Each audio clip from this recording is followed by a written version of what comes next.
यार तेरे को पता है सेल का मतलब क्या होता है? नहीं, मुझे नहीं पता। मेरी इसमें भी लिखा हुआ था, मैं भी अपने टीचर से पूछ के बताऊंगी क्या होता है। ठीक है, मैं भी अपने टीचर से पूछ के बताऊंगा।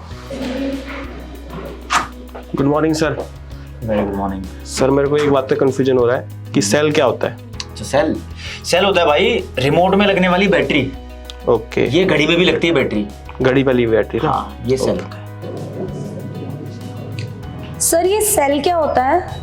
बेटा जो जेल का एक छोटा सा कमरा होता है ना, उसे हम सेल बोलते हैं। ओ, ठीक है।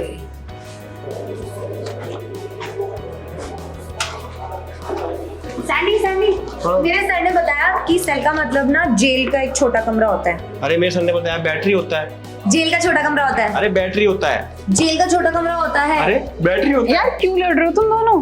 मैम, मेरे सर ने बताया कि सेल का मतलब जेल का एक छोटा कमरा होता है। मेरे सर ने बताया बैटरी होता है।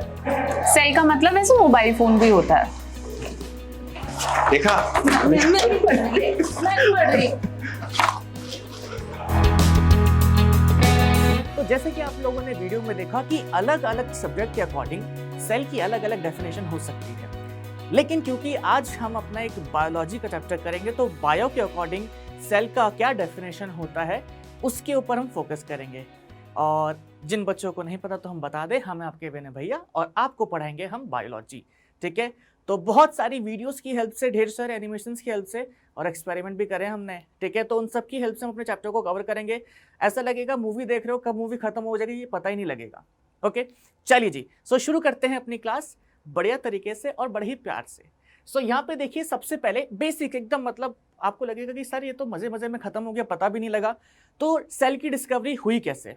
सबसे पहले सेल की डिस्कवरी हुई कैसे? तो हमारे एक साइंटिस्ट थे बहुत ही पॉपुलर, जिनका नाम था रॉबर्ट हुक। उन्होंने सेल की डिस्कवरी करी।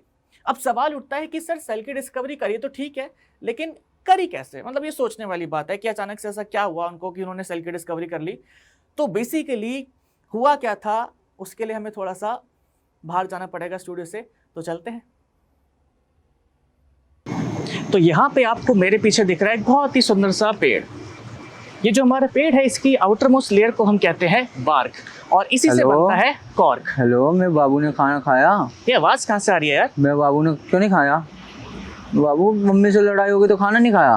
भैया जी। हाँ जी। भैया वीडियो बन रही है भैया, बाबू को बाद में खाना खिला देना भैया। मेरे बाबू ने खाना नहीं खाया। आप खाना खा रहे हैं? मैं कहाँ खा रहा हूँ खाना? पता नहीं कहाँ से आ जाते हैं यार लोग। हाँ जी, तो चलिए अब अपने एक्सपेरिमेंट पे चलते हैं और इस एक्सपेरिमेंट को पूरा का पूरा कंटिन्यू करते हैं। तो हुक ने इस कॉर्क का एक बहुत ही थिन सा स्लाइस लिया। हम एक थिन सा स्लाइस लेने की कोशिश करते हैं जी, यहाँ पे आप देख सकते हैं। इससे भी थिन लेना है वैसे तो। और फिर इसको स्लाइड में रखा एंड माइक्रोस्कोप में ऑब्जर्व किया। तो जब उन्होंने माइक्रोस्कोप में ऑब्जर्व किया तो उनको कुछ इस तरीके की इमेज दिखी, और यहाँ पे जो ये लिटिल रूम्स आप लोगों को दिख रहे हैं, उसी को उन्होंने बोला सेल। तो जैसे कि आप लोगों ने वीडियो में देखा कि किस तरीके से हमारा जो कॉर्क होता है उसके सेल्स दिखे थे रॉबर्ट हुक को जब उन्होंने माइक्रोस्कोप में देखा था। ओके, और ये जो एक्सपेरिमेंट किया था उन लोगों ने कब किया था? 1665 में किया था। तो 1665 में ही सेल नामक शब्द, किया कह सकते हैं सेल वर्ड जो था, उसको इंट्रोड्यूस किया गया। अगर इसके बारे में थोड़ा और जानने की कोशिश करें तो जो सेल है हमारा, ठीक है, जहाँ पे देख सकते हैं आप उन जो छोटे छोटे बॉक्सेस जिसके बारे में मैंने बताया था, उसको कहा था सेल। ठीक है, सेल जो होता है असल में एक लैटिन वर्ड है भैया जी। कैसा वर्ड है? लैटिन वर्ड है। लैटिन के अंदर सेल का मतलब क्या होता है? Little rooms. तो ये कुछ इमेज आपके सामने देखी थी जब हमने क्या कहते हैं, जब रॉबर्ट हुक ने क्या कहते हैं एक्सपेरिमेंट करा था, and it was similar to किसकी तरह? Honeycomb structure. ठीक है, तो ये भी पूछा जाता है कभी कभी एग्जाम में कि रॉबर्ट हुक को जब माइक्रोस्कोप के अंदर इमेज मिली थी तो किसकी तरह थी? ठीक है, तो it was like a honeycomb, यानी कि मधुमक्खी का छत्ता। ठीक है, तो इस तरीके से कुछ सेल का स्टार्टिंग हुआ। अब आगे चलते हैं, बहुत सारी चीज़ें और पता लगी, आगे और भी साइंटिस्ट आए थे, उन्होंने और भी एक्सपेरिमेंट्स करे, और हम लोगों ने भी बहुत ही सारे एक्सपेरिमेंट्स कर रखे हैं। तो सारे एक्सपेरिमेंट्स देख करके मज़ा तो आएगा ही आप लोगों को। ओके, बढ़ते हैं आगे की तरफ। अब हमारी एनसीईआरटी के अंदर ना एक बड़ी प्यारी सी एक्टिविटी दे रखी है। यहाँ पे लिखा हुआ है क्या? What are living organisms made up of. ठीक है, लिविंग ऑर्गेनिजम्स जो है किस तरीके के बने हैं। अच्छा, बात क्या है ना कि हम ये एक्सपेरिमेंट क्यों कर रहे हैं अनियन वाला, इसको समझने की कोशिश करना। जब रॉबर्ट हुक ने कॉर्क के साथ एक्सपेरिमेंट करा था या बार्क के साथ एक्सपेरिमेंट करा था, तो जो बार्क होता है ना भाई, वो कह सकते हैं कि डेड है। ठीक है, डेड लेयर होती है जो मैंने आपको दिखाई थी बड़े से ट्री के ऊपर। तो अब ये सोचा कि हाँ चलो ठीक है, किसी लिविंग सेल के साथ भी कर लेते हैं, लिविंग टिश्यू के साथ भी कर लेते हैं। तो एक अनियन ली, ठीक है, फ्रेश अनियन ली। अब उसके साथ किया गया एक्सपेरिमेंट। अब किस तरीके से एक्सपेरिमेंट हुआ, क्या क्या एक्सपेरिमेंट में हम लोग करते हैं, इसके ऊपर भी हमने एक बहुत ही प्यारा सा, बहुत ही अच्छा सा वीडियो बनाया है, एक्सपेरिमेंटल वीडियो। उसको देख लेते हैं, फिर वापस आएंगे। चले, चलो। तो हमारे नेक्स्ट एक्सपेरिमेंट के लिए हमें ज़रूरत है प्याज की। तो ज़रा प्याज ले लेते हैं। कभी यार कभी भैया, पार लगा भैया तीर। सुनिए। हाँ जी, 2 मैगी बना दीजिए। बटर वाली या बिना बटर वाली? बटर वाली बना दीजिए। बटर वाली बना देती हूँ। और ज़रा हमें प्याज मिल जाएगा? अच्छा, प्याज चाहिए आपको? हाँ जी, ये लीजिए प्याज। शुक्रिया। तो अब हम करते हैं अनियन पील एक्सपेरिमेंट, जिसके लिए आपको ज़रूरत पड़ेगी एक अनियन की। अब आपको इसका एक छोटा सा पोर्शन जो है निकाल लेना है। ये देख सकते हैं आप, मैंने इसका एक लीफ निकाल लिया है, ठीक है। अब आपको यहाँ से अंदर से, देखो बाहर वाली साइड से नहीं, बहुत कन्फ्यूजन रहता है बच्चों को, तो अंदर वाली साइड से फोर्सेप्स की हेल्प से ऐसे करना है, लीफ के अंदर डाल करके। ये देखिए, ये ऐसे करके पील निकालना है। बहुत ही प्यारा पील निकला है, वाइट कलर का। और ये डिहाइड्रेट ना हो, सूखे ना, तो उसको आप पानी में डाल देंगे, ठीक है। इसको हमने पानी में डाल दिया है। चलिए जी, ठीक है। तो ये बहुत ही अच्छे से पानी में चला गया है, इसको हमने हाइड्रेट कर दिया है। अब क्योंकि एक ट्रांसपेरेंट लीफ है, दिखेगा नहीं, तो ताकि अच्छे तरीके से दिखे, तो इसके अंदर हम एक स्टेन डालेंगे रेड कलर का, जिसको हम कहते हैं सैफरनिन। तो यहाँ से हम देखिए ये सैफरनिन लेते हैं, अच्छे से इसको डालते हैं इसके अंदर, ताकि अब हमें ये बढ़िया तरीके से दिख जाए, ठीक है। थोड़ा लाइट ही रखना है, डाइल्यूट करके रखना है, ताकि मतलब एकदम डार्क ना हो जाए, फिर हमें दिखेगा नहीं। तो इसको थोड़ा अच्छे से कलर कर देते हैं। यहाँ पे हमारी क्या कहते हैं, ये बेसिकली पील जो है कलर्ड हो गई है। अब इसको निकाल करके हम वापस से रख देते हैं स्लाइड पे, ठीक है। थोड़ा सा आप इसके ऊपर चाहे तो पानी और डाल सकते हैं, ताकि आप लोगों को मतलब अच्छे तरीके से ये मतलब फैल जाए, ठीक है, दिक्कत ना हो। और ना यूजुअली क्या होता है कि जैसे इसके ऊपर हम कवर स्लिप वगैरह लगा देते हैं। अब कवर स्लिप बच्चों को पता नहीं होती कि क्या होता है, तो हम दिखा देते हैं। यहाँ पे आप देख सकते हैं एक ये रेक्टेंगुलर सा स्ट्रक्चर दिख रहा है आपको, छोटा सा। तो ये ऐसी स्लाइड के ऊपर हम रख देते हैं, ताकि अच्छे तरीके से एकदम बढ़िया तरीके से हम लोगों को एक इमेज दिखे माइक्रोस्कोप के अंदर, बबल्स वगैरह ना आए। एंड फाइनली जब आप इस स्लाइड को माइक्रोस्कोप के अंदर ऑब्जर्व करेंगे, तो जो यहाँ पे इमेज दिख रहा है मेरे साइड में, आपको उस तरीके का इमेज दिखेगा। तो जैसे कि हम लोगों ने अपने एक्सपेरिमेंटल वीडियो में देखा कि हमें कुछ इस तरीके का इमेज दिखा, तो यहाँ पे देख सकते हैं कि जो बिल्डिंग ब्लॉक्स है ना, ये क्या है बेटा जी, ये है हमारे सेल। ये सारे के सारे क्या है, सेल हैं। ये छोटे छोटे स्ट्रक्चर्स जो आप लोगों को दिख रहे हैं, दीज आर दी सेल्स। अच्छा, यहाँ पे ना एक और चीज ऑब्जर्व कर लो, मैं आगे आपको बताऊंगा, वो काम आने वाली है। यहाँ पे जो छोटे छोटे स्ट्रक्चर्स दिख रहे हैं ना, दीज आर दी, मतलब बस इसको ऑब्जर्व करो, बताऊंगा आगे मैं, ठीक है। तो इन्हीं सबको देख करके सेल के बारे में कुछ पॉइंट्स बोले गए, सेल के बारे में कुछ बातें बोली गई, और फिर हमारे पास आई सेल थ्योरी। क्या था सेल थ्योरी में, किस तरीके से सेल थ्योरी बनी, उसके बारे में हम जानते हैं। लेकिन उससे पहले कुछ 4-5 इंपॉर्टेंट पॉइंट्स हैं, या कह सकते हैं इंपॉर्टेंट डिस्कवरीज हैं, जो और भी साइंटिस्ट ने करी थी। अब वो क्या है, उनको जरा देख लेते हैं, ठीक है। जैसे कि अब हमारे बात करें किसकी, यहाँ पे देखो, cell was first discovered by Robert Hooke, 1665 में ये वाली बात हो गई हमारे, ये रहे रॉबर्ट हुक। अच्छा, रॉबर्ट हुक ने जो सेल्स डिस्कवर करे थे, कैसे थे, बार्क के डेड सेल्स थे, ओके। यहाँ पे दे रखा है ल्यूवेनहॉक। ल्यूवेनहॉक हमारे एक और साइंटिस्ट थे, ठीक है। It is basically Anton von Leeuwenhoek. 1674 में इन्होंने डिस्कवर करे थे कैसे सेल्स, लिविंग सेल्स। अब ये थोड़ा सा याद करने में ना मुश्किल हो जाता है कि सर इसको याद कैसे करें, भैया इसको याद कैसे करें। सिंपल सी बात है, L for Leeuwenhoek and L for living. तो लिविंग सेल सबसे पहले किसने डिस्कवर करा था, ल्यूवेनहॉक ने करा था। अगर सिर्फ सेल की बात करें, डेड सेल की बात करें कि किसने डिस्कवर करा था सबसे पहले, तो रॉबर्ट हुक ने करा था। अब ये देखिए क्या लिखा है, पॉन्ड वाटर के अंदर। तो एक दिन हमारे ल्यूवेनहॉक जो है मस्त घूमते फिरते आ रहे थे, रास्ते में मिला क्या कहते हैं एक तालाब, ठीक है। इन्होंने वहाँ से पानी लिया और लेने के बाद उसको ऑब्जर्व करा माइक्रोस्कोप के अंदर। ल्यूवेनहॉक के टाइम पे माइक्रोस्कोप और भी अच्छे तरीके से डेवलप हो गए थे। किसी को नहीं पता कि माइक्रोस्कोप क्या होता है, तो आपको बता दें, एक ऐसा इंस्ट्रूमेंट है जिससे आप बहुत छोटी छोटी माइक्रोस्कोपिक चीज़ें देख सकते हैं, ठीक है, जो हम लोग नॉर्मल आई से नहीं देख सकते हैं। तो उसको ऑब्जर्व करा, तो उनको वाटर के अंदर क्या दिखे, कुछ मूव करते हुए सेल्स दिखे, मूव करते हुए बैक्टीरियाज दिखे। तो फाइनली लिविंग सेल्स का भी कंफर्मेशन मिल गया। इसी तरीके से और भी हमारे साइंटिस्ट आए, उन्होंने भी काम करा, जैसे कि हमारे रॉबर्ट ब्राउन है। रॉबर्ट ब्राउन ने डिस्कवर करा न्यूक्लियस। अब क्यों न्यूक्लियस क्या है क्या नहीं, उसके बारे में बात करेंगे। पुरकेंजी हमारे एक साइंटिस्ट है, इन्होंने डिस्कवर करा प्रोटोप्लाज्म। तो सबसे पहले आते हैं हम लोग न्यूक्लियस के ऊपर, और मेरे पास क्योंकि एनिमेशन भी है तो मैं आप लोगों को एनिमेशन की हेल्प से भी दिखा देता हूँ, ठीक है, कि असल में न्यूक्लियस होता क्या है। जल्दी से आ जाइए, चलो जी।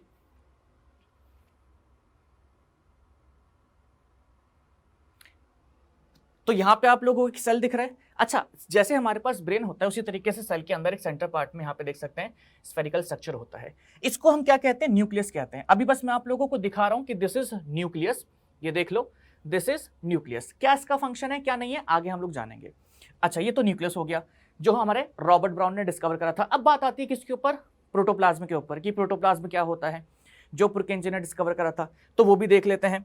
जैसे कि अगर आप यहाँ पे सेल देखते हैं, ठीक है, यहाँ पे आपके 2 सेल दिख रहे हैं। अब ये 2 क्या क्या है बता देंगे अभी आपको, पहले इसको थोड़ा इधर लेकर के आते हैं। ये देखो, सेल को अगर देखोगे तो सेल के अंदर ना एक ना फ्लूइड सा पड़ा होता है, या पूरे सेल के अंदर ना एक फ्लूइड होता है। एंड जो ये फ्लूइड होता है सेल के अंदर, लिक्विड पोर्शन जो होता है सेल का, उसको हम कहते हैं प्रोटोप्लाज्म, ठीक है। ये जो आप देख रहे हैं ना सेल के अंदर छोटे छोटे स्ट्रक्चर्स, आई नो हम लोगों ने लोअर क्लासेस के अंदर भी सेल के बारे में बेसिक बातें जानी है, तो उतना आइडिया आप लोगों को होगा। ये सारे के सारे जो आपको ऑर्गेनेलीज दिख रही हैं एक लिक्विड के अंदर फ्लोट करती हैं, and that liquid is known as protoplasm. तो वो किसने डिस्कवर किया था? पुरकेंजी ने करा था। इससे ज्यादा डिस्कवरीज याद रखने की जरूरत नहीं, एग्जाम में पूछेगा भी नहीं, ठीक है। फटाक से पीपीटी पे आते हैं एंड आगे बढ़ते हैं। चलिए जी, हाँ जी। सो यहाँ पे आप देख सकते हैं कि हमारे 4 साइंटिस्ट का काम याद रखना है। पहला कौन सा था हमारा? पहला था इट वॉज रॉबर्ट हुक, फिर उसके बाद लीवनहॉक, फिर नेक्स्ट था हमारा क्या? नेक्स्ट यहाँ पे रॉबर्ट ब्राउन एंड पुरकेंजी, ठीक है। तो ब्राउन के एन से याद कैसे रखेंगे भैया? ब्राउन के एन से हम लोग याद रखेंगे न्यूक्लियस, ओके, एंड पुरकेंजी के पी से हम लोग याद रखेंगे प्रोटोप्लाज्म। प्रोटोप्लाज्म आराम से हो जाएगा याद। ईयर याद रखने की जरूरत नहीं है, 1839 जो दे रखा है या यहाँ पे 1831 दे रखा है, ईयर इंपॉर्टेंट नहीं है। ईयर सिर्फ एक केस में इंपॉर्टेंट है, जो कि है रॉबर्ट हुक वाला केस 1665, दैट्स इट। तो ये बेसिक डिस्कवरीज हुई सेल की। उसके बाद कुछ स्टेटमेंट्स दी गई रिगार्डिंग सेल, कुछ थ्योरीज दी गई रिगार्डिंग सेल, ठीक है। तो बच्चों को उसका वेट होगा कि सर असल में सेल है क्या, ये तो बता दो। तो यहाँ पे आप देख सकते हैं all plants and animals are composed of cells, ये हमारी सेल थ्योरी है। Cell is basic unit of life. अब बेसिक यूनिट ऑफ लाइफ वाले पॉइंट को थोड़ा सा हम जरा डिटेल में समझते हैं। बेसिक यूनिट यानी कि ये हमारा क्या है? Structural and functional unit. This is our structural and functional unit. अब स्ट्रक्चरल एंड फंक्शनल यूनिट से क्या मतलब है, इसको जरा समझने की कोशिश करते हैं, ओके। एक मिनट, इसको जरा यहां पे लिख लें, एंड फंक्शनल यूनिट। अच्छा, अब जैसे कि यहां पे बोला गया है जितने भी एनिमल्स और प्लांट्स है they are composed of cells. तो हमारी बॉडी का पूरा स्ट्रक्चर जो है किसका बना है? सेल का बना है। तो स्ट्रक्चरल यूनिट हो गया। फंक्शनल यूनिट से क्या मतलब है कि भाई जो फंक्शंस हमारी बॉडी परफॉर्म कर रही है किसकी हेल्प से कर रही है? सेल्स की हेल्प से कर रही है। एग्जाम्पल की बात करें, आपके दिल का काम क्या होता है? अब ये मत बोल देना मतलब कि मोहब्बत करना, हार्ट को मतलब ब्लड को पंप करना होता है हार्ट का काम, है ना, और कुछ काम नहीं है, तो वहाँ पे नहीं जाते हैं। तो हार्ट का काम है ब्लड को पंप करना, ओके। तो हार्ट की सेल्स के पास ऐसी प्रॉपर्टीज है जो ब्लड को पंप करने में हेल्प कर सकती है। डाइजेस्टिव सिस्टम की बात करें तो उनका काम क्या है? खाने को डाइजेस्ट करना। तो उनके सेल्स के पास ऐसी प्रॉपर्टीज है जो खाने को डाइजेस्ट करने में हेल्प कर सकती हैं। तो हमारी बॉडी के अंदर जो सेल्स होते हैं, जो फंक्शन वो परफॉर्म करते हैं, वही फंक्शन हम लोग परफॉर्म करते हैं। तो इसलिए सेल को बोला गया है क्या? Functional unit of life. तो बेसिक यूनिट के अंदर आप लोग 2 पॉइंट्स ऐड कर सकते हैं, cell is basic unit of life, या आप लिख सकते हैं सेल इज स्ट्रक्चरल और फंक्शनल यूनिट ऑफ लाइफ, कोई दिक्कत नहीं है। ये दोनों पॉइंट्स जो थे सेल थ्योरी के, ये दिए थे हमें साइंटिस्ट ने, जिनका नाम था शेल्डन एंड इनका नाम था स्वान। बाकी का एक नेक्स्ट पॉइंट जो था हमारे एक नेक्स्ट साइंटिस्ट ने ऐड करा था, दैट इज वर्काउ, ओके। हमारे टोटल सेल थ्योरी की अगर बात करूं तो 3 पॉइंट्स थे। 2 पॉइंट्स जो थे वो दिए थे किसने? शेल्डन एंड स्वान ने। Again year is not important. एक पॉइंट जो था बाद में ऐड करा था किसने? वर्काउ ने। इन्होंने बोला था कि जो सेल्स होते हैं वो अराइज करते हैं from the pre existing cells, यानी कि अगर कोई नया सेल बन रहा है तो किससे बनेगा? किसी पुराने सेल से बनेगा। लैटिन में इसके लिए एक कह सकते हैं स्टेटमेंट है, दैट इज ओमनिस सेल्यूला ई सेल्यूला। हमारे एग्जाम में बहुत बारी इसको पूछा जाता है कि ये ओमनिस सेल्यूला ई सेल्यूला स्टेटमेंट जो है इसका नॉर्मली मीनिंग है क्या? तो इसका मीनिंग क्या है कि जितने भी सेल्स होंगे, ठीक है, न्यू सेल्स जो होते हैं वो अराइज करते हैं from the pre existing cells, जो पहले के पड़े हुए सेल्स हैं उनसे। किसने बोला था? वर्काउ ने बोला था। तो यहाँ पे आप लोगों को तीनों साइंटिस्ट दिख रहे हैं, ये रहे हमारे शेल्डन एंड ये रहे हमारे स्वान एंड ही इज वर्काउ। तो तीनों के तीनों साइंटिस्ट हैं, इन तीनों ने मिलकर के सेल थ्योरी दी थी, दैट्स इट। इतना पॉइंट याद रखना है सेल थ्योरी में। अब हम चलते हैं एक स्टेप और आगे। बहुत ही आराम से सब कुछ हो रहा है, कोई दिक्कत है ही नहीं, बड़े ही प्यार से सारी चीज़ें हो जाएंगी और तुम लोगों को कभी ऐसा लगेगा ही नहीं कि हाँ हम कुछ लेक्चर देख रहे हैं या क्लास देख रहे हैं। इट विल फील लाइक कि हाँ यार हम लोगों को कुछ मूवी दिखाई जा रही है और हमें उससे इन्फॉर्मेशन मिल रही है। ठीक है, चलो जी। सो अब अगर हम बात करें, सेल की बात हो गई है कि सेल क्या है क्या नहीं है। सेल के बेसिस पे हमारे ऑर्गेनिजम्स दो तरीके के होते हैं। ठीक है, कुछ ऑर्गेनिजम्स ऐसे होते हैं जो एक ही सेल के बने होते हैं, तो उसमें क्या हो जाएगा, वो हो जाएंगे हमारे सिंगल सेल्ड।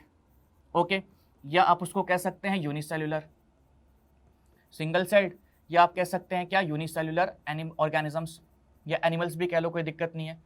ठीक है, चलो जी, एक मिनट इसकी स्पेलिंग ज़रा सही कर देते हैं। ठीक है, कुछ ऑर्गेनिजम्स हमारे ऐसे होते हैं जिसके अंदर बहुत सारे सेल्स होते हैं, उसको हम क्या कहते हैं, multi cellular organisms. Multi cellular organisms. ठीक है, तो देखते ही पता लग रहा है कि यार यहाँ पे अपने को दिख रहा है एक अमीबा है। ठीक है, एग्जाम्पल भी मैंने दे रखे हैं, यहाँ पे क्या है, अमीबा है। ओके, यहाँ पे हमारा क्या है, दिस इज पैरामीशियम। ये दोनों के दोनों सिंगल सेल के बने होते हैं।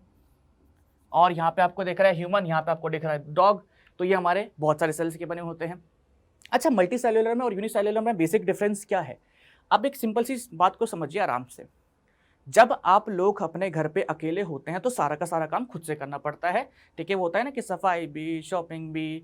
ठीक है, वो निर्मा शुद्ध नमक देना, आपने ऐड देखी भी होगी वाली, बहुत पुरानी है, हो सकता है ना भी देखी हो। तो सारा काम खुद ही करना पड़ता है। तो यहाँ पे क्या है कि ये जो सेल्स होते हैं, यूनिसेल्युलर ऑर्गेनिजम्स जो होते हैं हमारे, दे आर कंप्लीटली इंडिपेंडेंट। कैसे होते हैं ये? इंडिपेंडेंट होते हैं। वहीं पे अगर मल्टी सेल्युलर ऑर्गेनिजम्स की बात करें तो मल्टी सेल्युलर ऑर्गेनिजम्स के अंदर हम लोगों को डिफरेंट टाइप ऑफ सेल्स देखने को मिलते हैं, यहाँ पे आप देख सकते हैं। एंड ये डिफरेंट टाइप ऑफ सेल्स जो होते हैं मिल करके अलग अलग काम करते हैं। ठीक है, जैसे कि मैंने पहले भी एग्जांपल दिया था, मान लो कि हार्ट है, तो हार्ट के अंदर कोई सेल जो है, ठीक है, वो पंपिंग का काम कर रहा है, ब्लड को पंप कर रहा है। ओके, डाइजेस्टिव सिस्टम के अंदर कोई सेल जो है वो डाइजेशन का काम कर रहा है। यहाँ पे आप लोगों को दिख रहा है नर्व सेल, तो ये किसका काम करेगा, इंफॉर्मेशन को, ठीक है, या ब्रेन के अंदर होता है हमारा, क्या करेगा, इंफॉर्मेशन सेंड करने का काम करेगा। तो अलग अलग सेल्स के अलग अलग काम होते हैं। ये हम लोगों को मल्टी सेल्युलर ऑर्गेनिजम्स के अंदर देखने को मिलता है। ठीक है, तो मल्टी सेल्युलर के अंदर काम बटे हुए हैं, कह सकते हैं आप लोग। यहाँ पे हम लोगों को देखने को मिलता है क्या, division of labour, division of labour. ठीक है, जो वर्क है it is divided between different cells. लेकिन in case of unicellular organisms वहाँ पे तो एक ही सेल है, तो सारा का सारा काम जो है उसी को करना पड़ता है। ओके, सो आई गेस यहाँ तक पॉइंट भी क्लियर है। यहाँ पे कुछ और एग्जांपल्स हैं। यहाँ पे हमारा एक क्लैमिडोमोनास है, ये एक यूनिसेल्युलर ऑर्गेनिज्म है, क्लैमाइडोमोनास। ठीक है, यहाँ पे आपके सामने दिख रहा है आप लोगों को मशरूम, या आप कह सकते हैं फंगाई, या ब्रैकेट में लिख देते हैं हम लोग मशरूम। ये क्या है, एक मल्टी सेल्युलर ऑर्गेनिज्म है। तो बहुत सारे एग्जांपल्स आपकी डे टू डे लाइफ में आप लोगों को देखने को मिलेंगे यूनिसेल्युलर का और मल्टी सेल्युलर ऑर्गेनिजम्स का। ओके, सो यहाँ पे हमारे unicellular and multi cellular organisms भी क्लियर है। बढ़ते अब हम जरा आगे की तरफ। अब यहाँ पे दे रखा है स्ट्रक्चरल ऑर्गेनाइजेशन ऑफ सेल। अब देखिए सिंपल सी बात है, जैसे किसी चीज़ को बनाने के लिए बहुत सारी चीज़ें इन्वॉल्व होती हैं। एग्जाम्पल के तौर पे घर को बनाने के लिए उसके अंदर हम लोगों को ब्रिक्स की ज़रूरत भी पड़ती है, उसके अंदर हम लोगों को मतलब सीमेंट की ज़रूरत भी पड़ती है, या घर बनाने के लिए उसके बहुत सारे कंपोनेंट्स होते हैं। उसी तरीके से एक सेल के अंदर भी बहुत सारे कंपोनेंट्स होते हैं। अगर आप सेल को अंदर से देखेंगे तो आप लोगों को बहुत सारी चीज़ें देखने को मिलेंगी। अब सवाल उठता है सर क्या क्या देखने को मिलेगा। ओके, तो सेल के पास होती है प्लाज्मा मेम्ब्रेन, सेल के पास होती है सेल वॉल, उसके पास होती है न्यूक्लियस, उसके पास होता है cytoplasm and finally cell organelles. इन सारी चीज़ों से मिलकर के हमारा बनता है एक सेल। ओके, तो क्योंकि सेल को भी काम करने होते हैं तो जाहिर सी बात है कि उसके अंदर कुछ ऐसा स्ट्रक्चर होना चाहिए ना जो उसको काम करने में हेल्प करे। तो अब हम सेल के थोड़ा अंदर चलेंगे और सेल का इंटरनल स्ट्रक्चर जो है उसको अच्छे तरीके से पढ़ने वाले हैं। तो सबसे पहले will start with the plasma membrane. ठीक है, चलो जी। तो यहाँ पे हम लोगों ने एनिमेशन जो है उसको ओपन कर दिया है। अगर आप इस सेल को देखेंगे तो सेल के बाहर आप लोगों को एक आउटर कवरिंग सी दिख रही है। ये जो आउटर कवरिंग होती है सेल की, इसको हम कहते हैं प्लाज्मा मेम्ब्रेन। अब बहुत सारे बच्चे सोचेंगे सर एक और हमने नाम सुना है दैट इज सेल वॉल, वो क्या होता है? उसके बारे में भी मैं थोड़ा यहाँ पे क्लियर कर देता हूँ। यहाँ पे देखिए मैं आप लोगों को यहाँ पे लेकर के आता हूँ। यहाँ पे आपको दो सेल दिख रहे हैं, एक ब्लू कलर का है, ग्रीन कलर का है। ओके, अब इन दोनों में बेसिक डिफरेंस बहुत सारे हैं, बट मेन जो डिफरेंस मैं दिखाना चाहता हूँ वो क्या है, अगर इनको मैं थोड़ा सा ऐसे टिल्ट कर दूँ तो आप लोग यहाँ पे देख पाएंगे, हाँ जी, फोकस करना है कहाँ पे वो आपको दिखा देंगे। यहाँ पे आप लोगों को सिर्फ एक कवरिंग दिख रही है। अगर आप इस सेल के ऊपर ध्यान देंगे तो यहाँ पे आप लोगों को ब्लू कवरिंग के ऊपर एक ग्रीन कलर का भी थिक सा कवर दिख रहा है। ये जो है हमारा दिस इज सेल वॉल। यहाँ पे जो आप लोगों को ये सेल दिख रहा है ये है हमारा plant cell, this is our plant cell, okay. And जो आप लोगों को यहाँ पे सेल दिख रहा है ये हमारा कौन सा है, एनिमल सेल। अगर हम बात करें एनिमल सेल की तो वहां पे हमारी जो सेल मेम्ब्रेन होती है सिर्फ वही प्रेजेंट होती है, सेल वॉल एब्सेंट होती है। सेल वॉल जो होती है in case of animal cell वो एब्सेंट होती है, सिंपल सी बात है। यहाँ पे हमारी सेल वॉल जो है प्रेजेंट होती है। अच्छा आगे चले, एक बारी प्रेजेंटेशन के ऊपर है, प्लाज्मा मेम्ब्रेन की प्रॉपर्टीज देख ले। अच्छा उससे पहले मैं कुछ ऐसी बेसिक बातें भी यहाँ पे दिखाई देता हूँ आप लोगों को एक साथ। कहाँ गया हमारा प्लाज्मा मेम्ब्रेन, एक मिनट रुको रुको रुको रुको, हाँ ये रहा। देखो अगर हम मेम्ब्रेन की बात करें तो जो मेम्ब्रेन होती है काफ़ी फ्लेक्सिबल सी होती है। इसके अंदर आप लोगों को प्रोटीन और लिपिड्स देखने को मिलते हैं। तो जहाँ पे आप ये ब्लू कलर के स्ट्रक्चर्स देख रहे हैं दीज आर प्रोटीन्स, एंड जो ये आपको व्हाइट कलर के स्ट्रक्चर्स दिख रहे हैं दीज आर लिपिड्स। लिपिड्स जो होते हैं हमारे एक कह सकते हैं फैट का ही मॉलिक्यूल है, एक तरीके का फैट ही है। ऊपर और नीचे की तरफ देख सकते हैं दोनों तरफ प्रेजेंट होते हैं। तो दो लिपिड की लेयर है, एक ऊपर एक नीचे, और बीच में पड़े प्रोटीन्स। यहाँ पे बच्चे कहेंगे सर ये ग्रीन कलर के स्ट्रक्चर्स क्या हैं? ये जो ग्रीन कलर के स्ट्रक्चर्स जो हैं दीज आर दी कार्बोहाइड्रेट्स। तो मेम्ब्रेन के अंदर प्रोटीन होता है, लिपिड होता है, कार्बोहाइड्रेट होता है, और आप देख रहे हैं काफ़ी फ्लेक्सिबल है, ठीक है। इस मेम्ब्रेन को अगर आप देखेंगे तो काफ़ी फ्लेक्सिबल सी होती है, और यही सारी प्रॉपर्टीज हम अपने उस प्रेजेंटेशन के अंदर भी देखेंगे। ओके चलिए जी जल्दी से आते हैं उसके ऊपर हम लोग, ठीक है। सो बेसिकली अगर हम प्लाज्मा मेम्ब्रेन की बात करें, आउटर कवरिंग सेल की है, ठीक है, सेपरेट करती है किसको, सेल को उसके एक्सटर्नल एनवायरनमेंट से, ये भी पॉइंट ठीक है।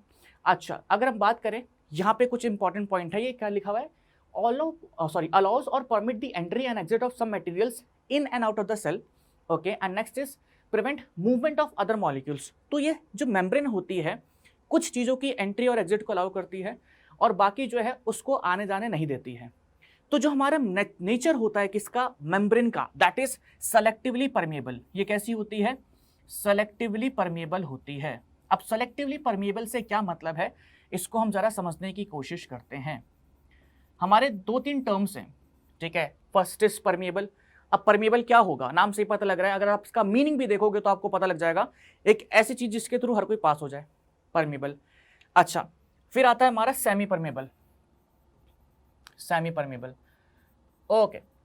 अब मान लीजिए कि आप अपने स्कूल के अंदर टिफिन लेके गए हैं, ठीक है, बहुत ही अच्छा सा टिफिन लेके गए हैं।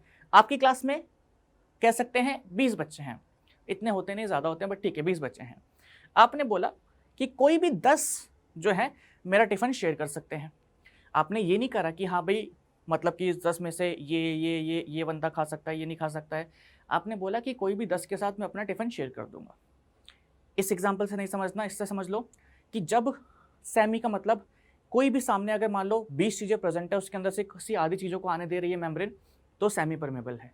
सेलेक्टिवली, नाम से पता लग रहा है सेलेक्टिवली परमेबल, भैया इस चीज़ों को आने देंगे, बाकी को नहीं आने देंगे। स्पेसिफिकली या सेलेक्टिवली परमेबल, तो हमारी जो प्लाज्मा मेम्ब्रेन होती है दैट इज सेलेक्टिवली परमेबल। कुछ चीज़ों को पास होने देती है और सेल के अंदर आने देती है, कुछ चीज़ों को नहीं आने देती है, सिंपल सी बात है। ओके नाउ नेक्स्ट यहाँ पे जो हमारा आएगा दैट इज, अभी हम बोल रहे थे कि भाई प्लाज्मा मेम्ब्रेन के थ्रू कुछ चीज़ें अंदर आ जाती हैं, लेकिन सवाल ये उठता है कि how does the movement of substance takes place in and out of the cell. तो जो ये हमारा सब्सटेंस जो है सेल के अंदर और बाहर जाता कैसे है, this is the big question, how. अब हमने बहुत सारी समस्याओं के समाधान के लिए क्या कर रखे हैं, एक्सपेरिमेंट्स कर रखे हैं। तो हमारे पास इसका भी एक बहुत ही अच्छा सा एक्सपेरिमेंट है जो हम लोगों ने एक एग के साथ करा है। तो वो एक्सपेरिमेंट देखते हैं, फिर उसके बाद आपको बताएंगे कि ऐसा हुआ क्यों और क्या इसके पीछे का फंडा था। चलते हैं। तो हमारे इस एक्सपेरिमेंट के लिए हमें ज़रूरत है एक एग की, हमें ज़रूरत है HCl की, और यहाँ पे आप देख सकते हैं हमने इस ग्लास में थोड़ा सा HCl डाल भी रखा है। और अगर आपके पास HCl यानी कि हाइड्रोक्लोरिक एसिड ना हो तो आप लोग विनेगर से भी काम चला सकते हैं। विनेगर थोड़ा सा मतलब लाइट एसिडिक होता है तो उसमें थोड़ा समय ज़्यादा लगेगा। अब हमें करना क्या है कि इस एग को इस ग्लास के अंदर डालना है एकदम आराम से, जिसमें हमने HCl डाला है। ये मैंने इसको डाल दिया है और यहाँ पे आप देख सकते हैं कि कैसे इस एग के ऊपर से आपको बबल्स आते हुए दिख रहे होंगे। अब ये HCl क्या करेगा, ये HCl जो है बेसिकली इस ग्लास का इस एग का जो भी कैल्शियम है उसको धीरे धीरे करके गायब कर देगा। आप यहाँ पे देख सकते हैं सारे के सारे बबल्स है, तो कैल्शियम की लेयर जो है पूरी की पूरी हट जाएगी। उससे हमारे पास क्या बचेगा, हमारे पास इस एग की सिर्फ एक सेमी परमेबल मेम्ब्रेन बच जाएगी जिसको हम यूज करेंगे।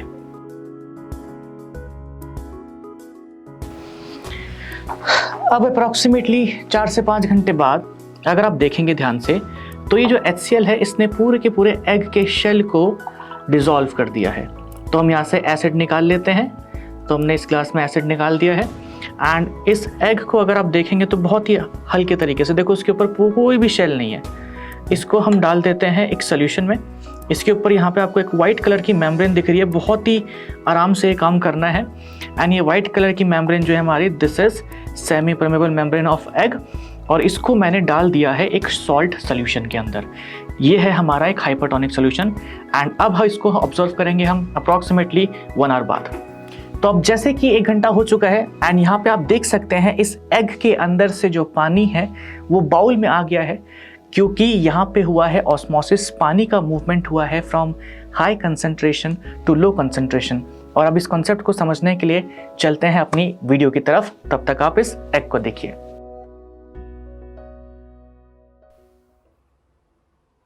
ओके, सो आप लोगों ने जो एक्सपेरिमेंटल वीडियो देखा उसके अंदर हम लोगों को फाइनली क्या दिखा कि हम लोगों ने एक एग को HCl में डाला, उसके ऊपर का शेल हट गया एंड फिर उसको हमने एक हाइपरटोनिक सोल्यूशन में या एक सॉल्ट सोल्यूशन में डाला, तो कुछ इस तरीके का हमें लास्ट में देखने को मिला कि जो एग था अंदर से एकदम फ्लैसिड सा हो गया, या सारा का सारा पानी उससे बाहर आ गया। अब ये हुआ क्यों, या इसके पीछे क्या फिनोमेना पॉसिबल है? तो इसके पीछे हमारा जो मेन फिनोमेना पॉसिबल है दैट इज डिफ्यूजन। अब आपको हमारे पीछे एक बहुत ही खतरनाक सी वीडियो दिख रही होगी एंड आई नो आप लोगों ने ये मूवी देखी भी है, ठीक है। तो डिफ्यूजन का जो फिनोमेना है वो इसके पीछे रिस्पॉन्सिबल है। अब सवाल ये उठता है कि सर व्हाट इज डिफ्यूजन, ये डिफ्यूजन होता क्या है? डिफ्यूजन आप लोगों को बहुत सारे लोगों ने समझाने की कोशिश करी होगी, बट हम आप लोगों को एक वीडियो की हेल्प से डिफ्यूजन दिखाएंगे। सिंघम मूवी सबने देखी है तो यहाँ पे आप लोग देख सकते हैं, ठीक है। चलिए जी, देखो इस वीडियो को। दया दरवाजा तोड़।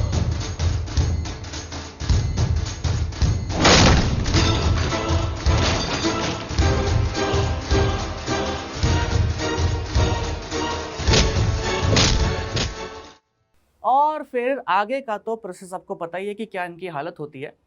अब तुम लोग सोचोगे सर डिफ्यूजन का इससे क्या कनेक्शन है? 2 तरीके से समझ सकते हैं इसको। अब कौन कौन से तरीके हैं? पहली बार आपने क्या देखा, दया ने जब दरवाजे पे लात मारी, ठीक है, सिंघम ने बहुत ही मोटिवेशन के साथ बोला था, दया ने जब दरवाजे पे लात मारी तो एक तरफ से एक्स्ट्रा प्रेशर लगा, दरवाज़ा टूट गया, ठीक है, या दरवाज़ा तोड़ करके वो अंदर की तरफ आ गया। या आप इसको ऐसे भी समझ सकते हैं कि दरवाजे के जहाँ पे जिस तरफ पुलिस खड़ी थी उस तरफ बहुत सारे लोग हैं या बहुत सारी पुलिस है, अंदर की तरफ कम गुंडे थे, ठीक है, तो दरवाज़ा जो है किस तरफ खुला, गुंडों वाली साइड खुला। कि अगर एक बार इसको फिर से देखें हम लोग, मैं एक बार फिर से प्ले करता हूँ, जैसे कि यहाँ पे आप देख रहे हैं इधर हमारे सारे के सारे पुलिस फोर्स है, ठीक है, और बहुत ही सारे पुलिस फोर्स हैं। अच्छा, यहाँ ऐसे भी देख सकते हैं बहुत ही पीछे की तरफ पूरी पुलिस ही पुलिस होती है एंड दरवाजे के इस तरफ जो हैं वो गुंडे हैं। तो आप इसको ऐसे भी समझ सकते हैं कि भैया जो हमारे अंदर की तरफ लोग हैं वो कम हैं और बाहर की तरफ लोग ज़्यादा हैं। बस डिफ्यूजन में यही होता है, जहाँ पे कोई सामान ज़्यादा होता है वो वहाँ से जाता है किस तरफ, जहाँ पे जो चीज़ कम होती है उस तरफ। Movement from high concentration to low concentration is diffusion. बात यहाँ तक खत्म होती है। इसीलिए दरवाज़ा जो है किस तरफ खुला था, अंदर की तरफ खुला था। या आप ऐसा कह सकते हैं क्योंकि बाहर की तरफ ज़्यादा लोग थे, दया ने जब प्रेशर लगाया तो अंदर की तरफ दरवाज़ा खुला। सिंपल सी बात है और कुछ यहाँ पे लॉजिक है ही नहीं। इन केस ऑफ डिफ्यूजन होता क्या है, यहाँ पे हम लोगों का पहले मैं डेफिनेशन लिख देता हूँ यहाँ पे डिफ्यूजन का। डिफ्यूजन के केस में होता क्या है, मूवमेंट होता है of substances from high concentration to low concentration, from high concentration to low concentration, simple, very simple, low diffusion खत्म हो गया। तो आप कहेंगे सर यहाँ पे क्या फिनोमेना लग रहा है? इस फिनोमेना को जरा अच्छे तरीके से समझते हैं।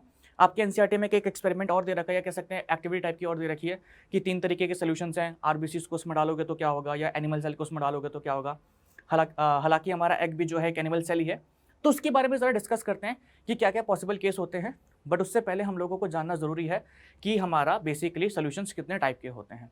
ठीक है, यहीं पे हम लोग डिफ्यूजन वाला कॉन्सेप्ट लगाएंगे, और बच्चे कुछ हो सकता है ऑस्मोसिस के बारे में भी पूछ रहे हो, क्या होता है ऑस्मोसिस, सब यहीं पे बता देंगे। ठीक है, सबसे पहले यहाँ पे देखिए टाइप्स ऑफ सोल्यूशन। अब होता क्या है, यहाँ पे अगर आप ध्यान से देखोगे तो आपको पता है कि सॉल्यूट क्या होता है, सॉल्वेंट क्या होता है। कोई भी लिक्विड पोर्शन जो होता है किसी भी सोल्यूशन को, उसको हम कहते हैं सॉल्वेंट। जो हमारा सॉलिड पार्ट होता है उसको हम क्या कहते हैं, सॉल्यूट। ओके, तो अगर आप इस फर्स्ट वाले सर्कल को देखेंगे तो यहाँ पे आपको क्या दिख रहा है, यहाँ पे आप लोगों को 1 2 3 4 5 6 7 8 9 10 मॉलिक्यूल्स दिख रहे हैं किसके, सॉल्वेंट के। सॉल्यूट के काउंट करोगे तो कितने दिख रहे हैं, 1 2 3 4 5 6 7 8 9 10 ही दिख रहे हैं किसके, हमारे सॉल्यूट के। जब किसी सोल्यूशन के अंदर सॉल्यूट और सॉल्वेंट के मॉलिक्यूल्स बराबर होते हैं उसको हम क्या कहते हैं, उसको हम कहते हैं आइसोटोनिक। ठीक है, आइसोटोनिक। अब इसको भी ना रटने की जरूरत नहीं है, इट इज वेरी इजी, अभी बता दूंगा कैसे याद रखना है। अगर नेक्स्ट वाले केस में चलेंगे आप तो यहाँ पे देखेंगे कि वाटर के मॉलिक्यूल्स कितने हैं, यहाँ पे 5 ही हैं, 1 2 3 4 एंड 5। अगर आप यहाँ पे सॉल्यूट के मॉलिक्यूल्स देखते हैं तो बहुत सारे हैं। तो अब यहाँ पे सॉल्यूट ज्यादा है, जब सॉल्यूट ज्यादा होता है तो ऐसे सोल्यूशन को हम कहते हैं हाइपरटोनिक, हाइपरटोनिक सोल्यूशन। ठीक है, नेक्स्ट वाला केस अगर देखेंगे, लास्ट वाला केस, तो इस केस में क्या दिख रहा है आपको, सॉल्वेंट के मॉलिक्यूल ज्यादा हैं, ठीक है, एंड सॉल्यूट जो कम है, तो यहाँ पे हमारा ये सोल्यूशन जो होगा हाइपोटोनिक होगा। एंड इफ इन केस अगर आपको कंफ्यूजन है कि सॉल्वेंट में क्या लें, सॉल्यूट में क्या लें, तो आप सॉल्वेंट को अज्यूम कर सकते हैं कि वो क्या है, वो है हमारा वाटर। ठीक है, वाटर। एंड सॉल्यूट की अगर हम बात करें तो यहाँ पे आप कंसिडर कर सकते हैं कि वो क्या है, सॉल्ट है। सिंपल सी चीज है। ठीक है, तो अब हम लोगों को पता लग गया 3 तरीके के सॉल्यूशंस होते हैं। अब भैया ये बताओ कि इसको आसान तरीके से कैसे याद रख सकते हैं। तो देखो, आइसो का मतलब बेटा होता है सेम, और टॉनिक का मतलब होता है, चलो टॉनिक मतलब छोड़ भी दो, वैसे टॉनिक का मतलब होता है कंसंट्रेशन। तो यहाँ पे सेम कंसंट्रेशन है किसकी, सॉल्यूट की एज वेल एज सॉल्वेंट की। आपको इसको याद रखना है किसके कॉन्सेप्ट में या किसके रिलेवेंट में, सॉल्यूट के रिलेवेंट में, सॉल्यूट के बेसिस पे याद रखना है। अगर हम बात करें हाइपर की, हाइपर मतलब होता है ज्यादा, बहुत ज्यादा गुस्सा आ जाता है, तो बोलते नहीं कि इतना हाइपर क्यों हो रहे हो, तो ये आ जाता है हमारा किसमें, हाइपर में। हाइपर मतलब ज्यादा, ज्यादा कंसंट्रेशन किसकी, सॉल्यूट की। ओके, हाइपर मतलब ज्यादा। And hypo, hypo means low, and tonic means concentration, तो लो कंसंट्रेशन किसकी, सॉल्यूट की। तो यहाँ पे सॉल्यूट का अमाउंट कम होता है। बस, कोई रटने की जरूरत पड़ी, कुछ नहीं पड़ी। अब हम क्या पूछते हैं हमसे एग्जाम में कि इसके अंदर अगर हम एनिमल सेल डालेंगे तो क्या क्या कंडीशन हम लोगों को देखने को मिलेगी, या अगर इन सॉल्यूशंस के अंदर हम लोग प्लांट सेल और एनिमल सेल डालते हैं तो क्या क्या पॉसिबिलिटीज हो सकती है। तो यहाँ पे देखिए, अगर सिंपल सी बात है, हमने बोला कि कोई भी सब्सटेंस जो है वो मूव करता है from high concentration to low concentration. सबसे पहले आपने एनिमल सेल को रखा है किसके अंदर, हाइपोटोनिक सोल्यूशन के अंदर। हाइपोटोनिक सोल्यूशन के अंदर आप लोगों को पता है कि वाटर जो है ज़्यादा होता है। मान लेते हैं वाटर जो है हमारा ज़्यादा है कहाँ पे, बाहर, और सेल के अंदर वाटर जो है कम है, तो पानी क्या करेगा, पानी सेल के अंदर मूव करेगा, बिल्कुल करेगा। लॉजिकल है, नहीं है? अभी आपको दिखाया था ना, हाइपोटोनिक सोल्यूशन के अंदर सॉल्वेंट ज़्यादा होता है, वाटर ज़्यादा होता है, और अगर आप किसी सेल को हाइपोटोनिक सोल्यूशन के अंदर डालेंगे तो पानी बाहर से अंदर आएगा according to diffusion, high concentration to low concentration. अगर आप किसी सॉल्यूशन को किसी सेल को आइसोटोनिक सॉल्यूशन के अंदर प्लेस करते हैं तो आइसोटोनिक सॉल्यूशन के अंदर वाटर और सॉल्यूट ऑलमोस्ट सेम सेम होता है, तो यहाँ पे कोई भी नेट मूवमेंट देखने को नहीं मिलेगा और सेल जो होगा हमारा नॉर्मल रहेगा, एकदम नॉर्मल। अच्छा, लास्ट वाला केस अगर आप यहाँ पे देखेंगे, हाइपरटोनिक सॉल्यूशन में अगर आप सेल को रखते हैं तो क्या होगा। अगर आप हाइपरटोनिक सॉल्यूशन के अंदर सेल को रखते हैं तो हाइपरटोनिक सॉल्यूशन में पानी जो होता है वो कैसा होता है, कम होता है। ओके, तो पानी जो होगा हमारा सेल के अंदर से जाएगा बाहर। सिंपल, कुछ है ही नहीं इसमें, बहुत इजी है। It's all about the concentration of water from high concentration to low concentration. जो मैंने आपको दिखाया था कि बाहर पुलिस वाले बहुत ज्यादा खड़े थे, अंदर गुंडे कम थे, तो पुलिस वाले दरवाजा तोड़ करके अंदर घुस गए। ठीक है, ऐसा होता नहीं कि सेल तोड़ करके हमारा पानी अंदर घुस जाता है, बट अंदर आ जाता है। हाई कंसंट्रेशन, लो कंसंट्रेशन, बस याद रखना, और कुछ भी नहीं। अच्छा जी, प्लांट सेल के केस में अगर बात करें तो जाहिर सी बात है कि प्लांट सेल जो है हमारा, यहाँ पे देखो पानी इसके अंदर आ रहा है तो ये भी फूल जाएगा। अच्छा, बीच वाले केस में तो नॉर्मली रहेगा जैसे हमारा एनिमल सेल था, क्योंकि आइसोटोनिक सॉल्यूशन के अंदर प्लेस करा है। लास्ट वाला केस वाज हाइपरटोनिक, इसको हमने प्लेस करा है किसके अंदर, हाइपरटोनिक के अंदर, तो यहाँ से भी पानी बाहर निकलेगा। अब अगर आप ऑब्जर्व करेंगे दो चीज़ें तो आप यहाँ आपको ना अलग अलग चीज़ें दिख रही होंगी। एक ऊपर यहाँ पे क्या दिख रहा है कि यहाँ पे पूरा का पूरा हमारा जो एनिमल सेल है वो श्रिंक कर चुका है। यहाँ पे पूरा का पूरा एनिमल सेल जो है श्रिंक कर चुका है। ओके, यहाँ पे एनिमल सेल जो है हमारा पूरा का पूरा बर्स्ट कर चुका है। अच्छा जी, नीचे अगर यहाँ पे देखोगे तो यहाँ पे प्लांट सेल हमारा बर्स्ट नहीं करा है एंड यहाँ पे हमारा प्लांट सेल के अंदर कुछ अलग सा दिखने को मिल रहा है। ऐसा पता नहीं क्या लग रहा है, क्या है क्या नहीं है ये, तो थोड़ा सा मतलब अजीब सी, मतलब इसको देख करके स्ट्रक्चर दिख रहा है कि ये प्लांट सेल ही है क्या है, अलग सा फिनोमेना हुआ है। और यहाँ पे लिखा है प्लाज्मोलाइसिस। अब सवाल उठता है कि प्लाज्मोलाइसिस है क्या, लेकिन उससे पहले मेरे को दो चार सवालों का जवाब और देना है। ठीक है, जैसे कि सबसे पहले सर डिफ्यूजन तो हमें समझ में आ चुका है, लेकिन जो ऑस्मोसिस होता है वो क्या है। डिफ्यूजन एक जनरल फिनोमेना है जिसको आप सॉलिड के लिए, लिक्विड के लिए, गैसेस के लिए, तीनों के लिए प्रेफर कर सकते हैं। अगर आप स्पेसिफिकली वाटर की बात करें, अगर मैं यहाँ पे बोल रहा हूँ जैसे मैंने यहाँ पे स्पेसिफिकली वाटर की बात करी है, तो जब हम स्पेसिफिकली वाटर की बात करते हैं तो डिफ्यूजन का नाम क्या हो जाता है, ऑस्मोसिस हो जाता है। गैसेस में हम डिफ्यूजन बोल सकते हैं, हम वाटर में भी बोल सकते हैं, हम सॉलिड्स में भी बोल सकते हैं। लेकिन अगर हम सिर्फ और सिर्फ वाटर की बात करें तो हमारा क्या कहलाता है, ऑस्मोसिस कहलाता है। ऑस्मोसिस में और डिफ्यूजन में सिर्फ एक फ़र्क है कि ऑस्मोसिस में मेम्ब्रेन जो होती है ये कैसी होती है, सेलेक्टिवली परमेबल होती है। ठीक है, या सेमी परमेबल मेम्ब्रेन होगी। मेम्ब्रेन जो होगी सेमी परमेबल होती है, सेमी कह लो या सेलेक्टिवली परमेबल होती है। ठीक है, ये भी याद नहीं रखना, मत रखो, क्योंकि इतना डिटेल में आप लोगों से पूछेगा नहीं। ठीक है, बस सिंपल सी बात कह देना कि डिफ्यूजन वाटर जो होता है it also obeys the law of diffusion. ठीक है, या डिफ्यूजन जो होता है in case of water is known as osmosis, simple.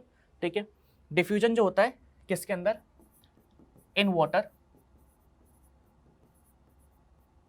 इसको हम क्या कहते हैं, इसको हम कहते हैं ऑस्मोसिस। बहुत ही ज्यादा, बहुत ही सिंपल, खत्म बात। अच्छा, अब एक सवाल यहाँ पे आ रहा होगा, चलो ठीक है सर ये तो हमें पता लग गया। सर यहाँ पे अगर देखें तो हम एनिमल सेल जो है हमारा ये यहाँ पे बर्स्ट कर गया है, लेकिन नीचे वाले केस में यहाँ पे बर्स्ट नहीं करा है प्लांट सेल, ऐसा क्यों? तो अगर आप लोगों को याद होगा तो मैंने आपको बताया था एनिमेशन के अंदर कि जो हमारा प्लांट सेल होता है उसके ऊपर हम लोगों को देखने को मिलती है क्या, सेल वॉल। तो अब हमारा नेक्स्ट टॉपिक भी सेल वॉल है, तो कॉन्सेप्ट को थोड़ा रिलेट करते हैं। हमारा जो प्लांट सेल होता है भैया जी, उसके ऊपर होती है सेल वॉल। तो जो पानी अंदर आता है सेल के अंदर, ओके, वो आता रहता है और सेल हमारा फटता नहीं है, लेकिन एनिमल सेल के अंदर सेल वॉल एब्सेंट होती है। तो जब पानी अंदर आता रहता है तो एक टाइम के बाद हमारा एनिमल सेल बर्स्ट हो जाता है। अच्छा, अगर यहाँ पे हम लोग बात करें तो यहाँ पे क्या दिखा रखा था, हाइपरटोनिक सोल्यूशन दिखा रखा था। इसके अंदर से पानी बाहर निकला, सेल हमारा श्रिंक कर गया। प्लांट सेल के अंदर से भी पानी बाहर निकलता है, सेल हमारा श्रिंक करता है।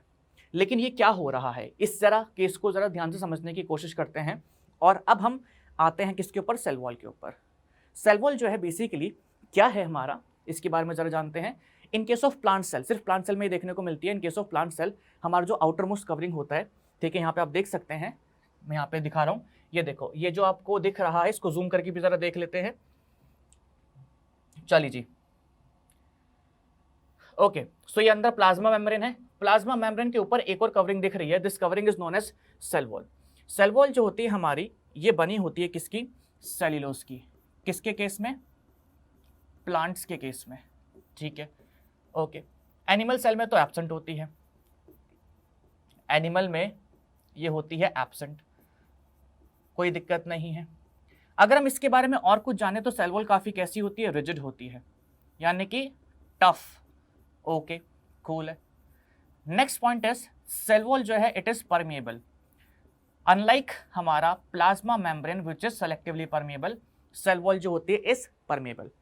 ओके, सो अब होता क्या है, प्लाज्मोलाइसिस क्या होता है, क्योंकि वहाँ पे लिखा था, यहाँ पे देख सकते हैं आप कि प्लाज्मोलाइज्ड। सो प्लाज्मोलाइसिस होता क्या है, क्या नहीं होता है, उसको देख लेते हैं। ठीक है, वैसे तो मैं इस एक्सपेरिमेंट के लिए भी बोलता चलो चलते हैं एक्सपेरिमेंट करने, लेकिन मेरे को रोयोलिफ मिली नहीं तो ये एक्सपेरिमेंट हो नहीं पाया, बट कोई बात नहीं, नेक्स्ट टाइम ट्राई करेंगे एंड इस एक्सपेरिमेंट को भी आपको लाइव करके दिखा देंगे।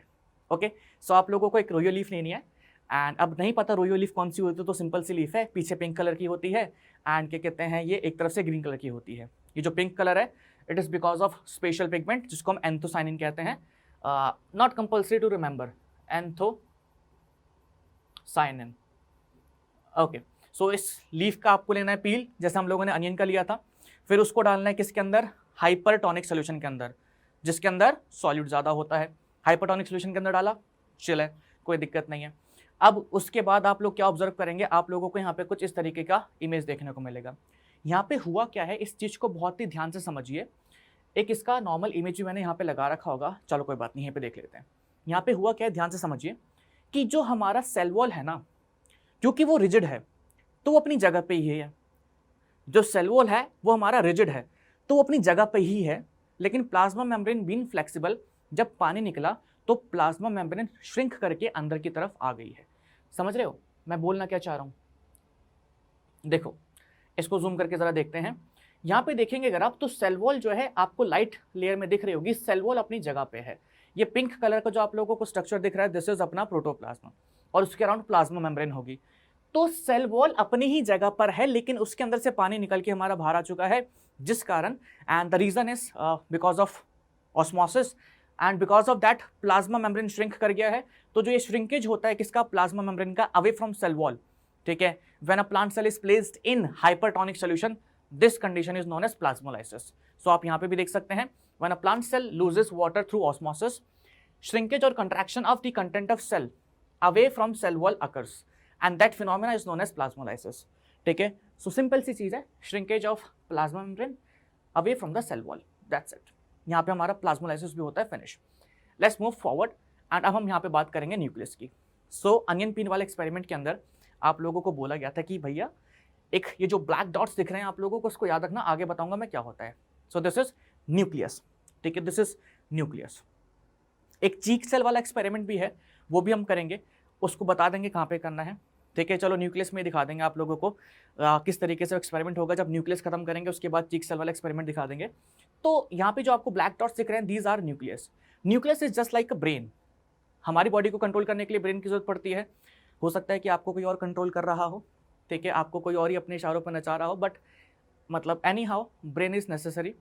तो ठीक है, मतलब आ जाते हैं वापस, कोई नहीं। तो हमारी बॉडी को क्या कहते हैं, कंट्रोल करने के लिए जैसे ब्रेन चाहिए होता है, उसी तरीके से सेल को कंट्रोल करने के लिए न्यूक्लियस की जरूरत पड़ती है, कि कोई बताए कि किस तरीके से काम करना है, कैसे करना है। तो nucleus is like a coordinating centre और we can say brain of a cell. So अगर हम न्यूक्लियस की बात करें, यहाँ पे हम लोगों को 2 लेयर्स देखने को मिलती है, इसके अराउंड 2 मेम्ब्रेन देखने को मिलती है। न्यूक्लियस के अंदर हमारा प्रेजेंट होता है पोर्स। अब उस पोर्स के थ्रू क्या होता है उसके बारे में भी हम लोग जानेंगे, ज़रा वेट करिए, पहले पॉइंट्स देख लेते हैं, क्योंकि फिर उसके बाद मैं आप लोगों को एनिमेशन पे लेके जाऊंगा। ओके, नाउ न्यूक्लियस कंटेन करता है chromosome visible as rod shape structures. कब, when cell is about to divide. तो न्यूक्लियस के अंदर होते हैं हमारे क्या, क्रोमोसोम्स। अच्छा जी, यहाँ पे आप देख सकते हैं, and these chromosomes are made up of DNA। Now what is DNA, I let you know, ठीक है। सो न्यूक्लियस कंटेन करता है chromosome visible as rod shape structures and they form only when cell is about to divide.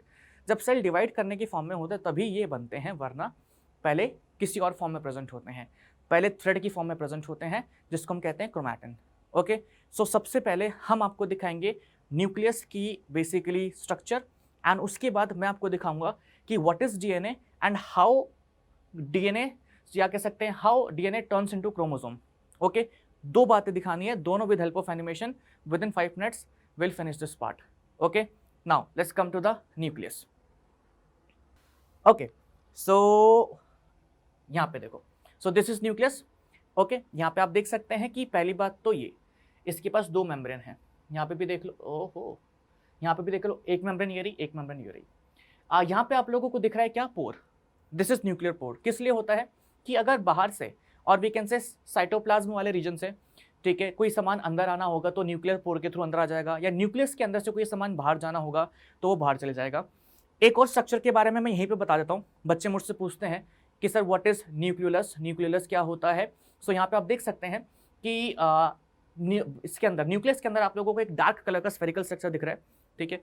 तो ये जो होता है हमारा, it is known as nucleolus, dark spherical structure.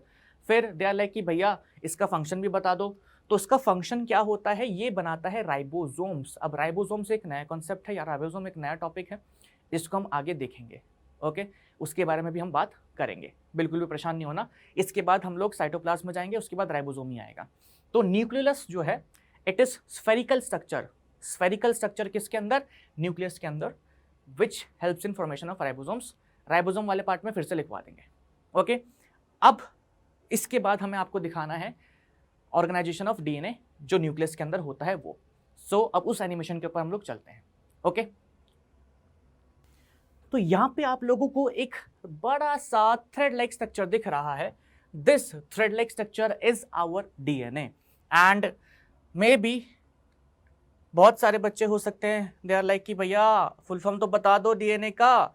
तो डीएनए का जो फुल फॉर्म होता है हमारा, it is deoxy ribo nucleic acid. Deoxy ribo nucleic acid. Okay, अच्छा जी, ये हमारे न्यूक्लियस के अंदर पड़ा होता है thread like structure. Okay, chromosome कैसे बनते हैं उसके बारे में जरा चलते हैं कि डीएनए से क्रोमोसोम कैसे बन रहा है, हमको वहां तक ट्रैवल करना है। Okay, so let's move. यहाँ पे अगर आप देखेंगे तो आपको डीएनए दिख रहा है।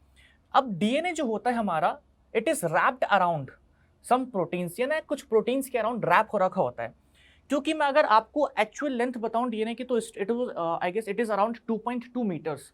अब इतना लंबा थ्रेड हमारे एक छोटे से न्यूक्लियस में कैसे आ सकता है? तो it is because of packaging. अगर आप होता है ना कि अलमारी में कपड़े बिखेर के रखो तो आते नहीं है, वहीं पे हमारी माता श्री जो आती हैं अलमारी में मस्त क्या कहते हैं फोल्ड करके कपड़े रखती हैं तो सारे के सारे कपड़े फिट हो जाते हैं। ठीक है, वरना हम चिल्लाते रहते हैं कि मम्मी जगह नहीं है हमारे पास, ये नहीं है वो नहीं है, एक और कबर्ड बनवा दो, ये कर दो। सो अब देखो कितने अच्छे तरीके से पैकेजिंग हो रखी है यहाँ पे। दिस इज डीएनए एंड यहाँ पे आपको जो बड़े बड़े स्ट्रक्चर्स दिख रहे हैं दीज आर प्रोटीन्स। सो आप देख सकते हैं कि यहाँ पे डीएनए जो है it is wrapped around proteins. और इसको थोड़ा जूम आउट करते जाएंगे यहाँ पे हम, तो आपको देखो अलग सा ही स्ट्रक्चर बनता है यहाँ पे दिखेगा। These are proteins and these are DNA. अब आगे की तरफ चलते हैं, यहाँ पे जूम आउट होता रहेगा और धीरे धीरे करके आप देखेंगे कि कितना छोटा स्ट्रक्चर हो जाएगा, एक क्रोमोसोम कैसे बन जाएगा। तो यहाँ पे आप देख सकते हैं। ओके, ये देखो गया, ये अपना हो रहा है।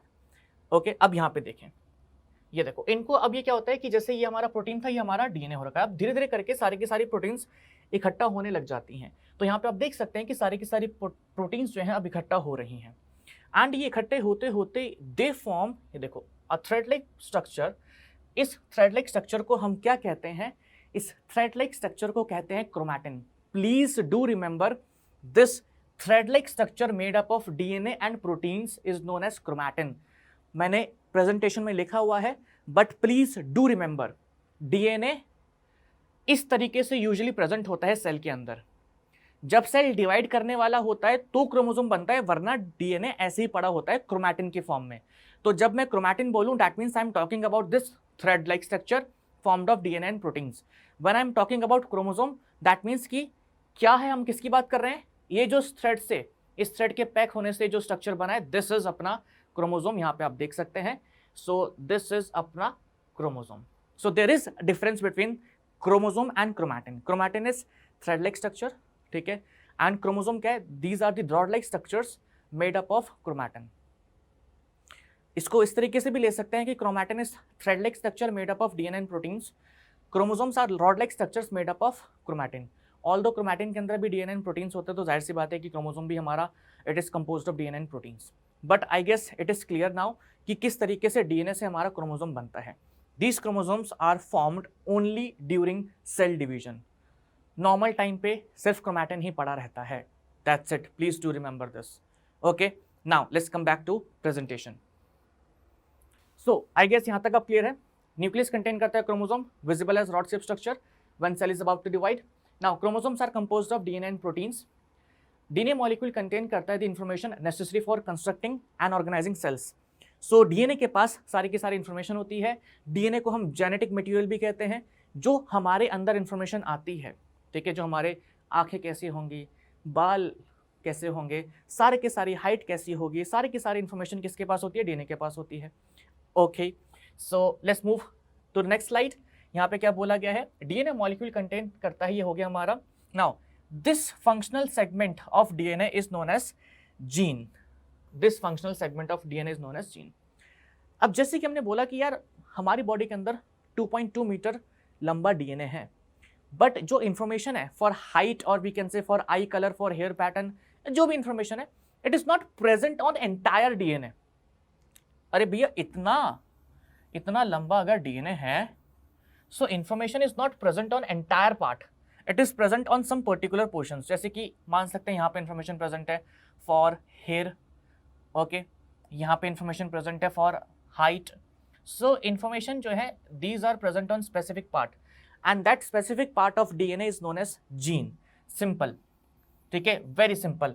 आप देख सकते हैं इतना बड़ा क्रोमोसोम है, लेकिन the information for any trait कह सकते हैं, फॉर एनी करेक्टर कह सकते हैं, हाइट, आई कलर, जो भी सारी चीजें हैं, it is present on this specific part and this part is known as gene. Okay, एक छोटा सा स्टेटमेंट है जो आप लोगों को याद करना था। नाउ नेक्स्ट यहाँ पे क्या बोला गया है कि cell which is not dividing, जो सेल डिवाइड नहीं कर रहा, वहां पे DNA is present in form of chromatin. आ गया ना क्रोमैटिन, आई टोल्ड यू कि क्रोमैटिन आगे आएगा तो उसको अच्छे तरीके से ध्यान रखना है। Now chromatin is visible as entangled mass of thread like structure. दिखाया था मैंने, क्रोमैटिन क्या है, एक थ्रेड लाइक स्ट्रक्चर है, ऐसे हमारे डीएनए के अंदर पड़ा होता है। एंड जब सेल डिवाइड करने के टाइम आता है तो यही क्रोमैटिन क्या फॉर्म करता है, क्रोमोसोम फॉर्म कर देता है। तो chromosome and chromatin they are basically made up of same structure, बस अलग अलग फॉर्म में एग्जिस्ट कर रहे हैं। Chromatin is in form of thread and chromosome is in form of कह सकते हैं रॉड। ओके, तो ये हमारे न्यूक्लियस का पूरा आपके सामने कह सकते हैं एक्सप्लेनेशन था। न्यूक्लियस यहाँ पे फिनिश होता है। Now will talk about the rest of cell organelles जो हमारे साइटोप्लाज्म में प्रेजेंट होती है। So cytoplasm is basically fluid material inside the cell and उसके अंदर बहुत सारी ऑर्गेनेलीज होती हैं। अब उनके बारे में हम लोगों को पढ़ना है, that is ribosome, endoplasmic reticulum, Golgi apparatus, lysosome, mitochondria, plastids and vacuoles.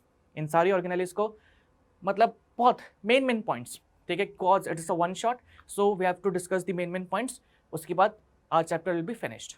Okay, now let's move to the ribosomes. Ribosome सबसे पहले करवाने का देयर इज अ रीजन, क्योंकि हम दो तरीके के राइबोसोम्स के बारे में जानते हैं, that is 70S and 80S। जिसको नहीं पता तो उसको बता दें कि राइबोसोम्स दो तरीके के होते हैं, 70S एंड 80S। किस बेसिस पे, ज़्यादा डिटेल में जाना ठीक नहीं रहेगा, ब्रीफ में बता देते हैं। जो हमारा 70S राइबोसोम होता है, इट इज स्मॉल साइज होता है, ओके, एंड 80S राइबोसोम जो होता है it is large sized, okay, and molecular weight जो होता है, molecular weight of 70S is low और we can say less compare to अपना 80S, या कह सकते हैं यहाँ पे molecular weight is high.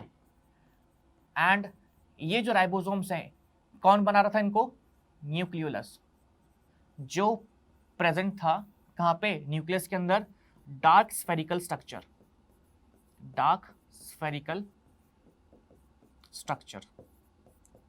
Okay, now ribosomes जो होते हैं they are known as protein factory.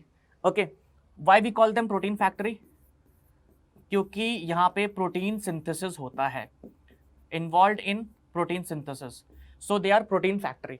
अच्छा, दो तरीके के हैं, 70S and 80S। 80S ribosomes हमें देखने को मिलते हैं यूकैरियोटिक सेल के अंदर एंड 70S हमें देखने को मिलते हैं प्रोकैरियोटिक सेल के अंदर। और we can say 70S ribosome is known as prokaryotic ribosome and 80S ribosome is known as eukaryotic ribosome. अब सवाल यहाँ पे थोड़ा आ रहा होगा कि sir what is this eukaryotic and prokaryotic. हमारे दो तरीके की सेल्स होते हैं जिनका डिफरेंस हम लोग एकदम एंड ऑफ द चैप्टर करेंगे। देयर इज अ रीजन क्यों मैं उसको एंड ऑफ द चैप्टर करवाता हूँ, देयर इज अ रीजन, तो वहाँ पे मैं आपको बताऊंगा कि what is this eukaryote and prokaryote. ठीक है, सो अभी इसको थोड़ा सा यहीं पे रोकते हैं, बट इतना समझ लीजिए कि there are two type of ribosome, 70S and 80S ribosomes. What is the basic difference, 70S ribosome is small in size, molecular weight is less, and 80S राइबोसोम is large size and molecular weight is high। Sedimentation वाला फंडा भी आता है, मतलब मेरे को पता है से बताऊँ तो, लेकिन इट डजंट मेक सेंस कि मैं आपको अभी बता दूं क्योंकि इतना हेल्पफुल है नहीं वो एग्जाम पॉइंट ऑफ व्यू से। ओके, नाउ आगे बढ़ते हैं। सो सबसे पहले first cell organelle is endoplasmic reticulum.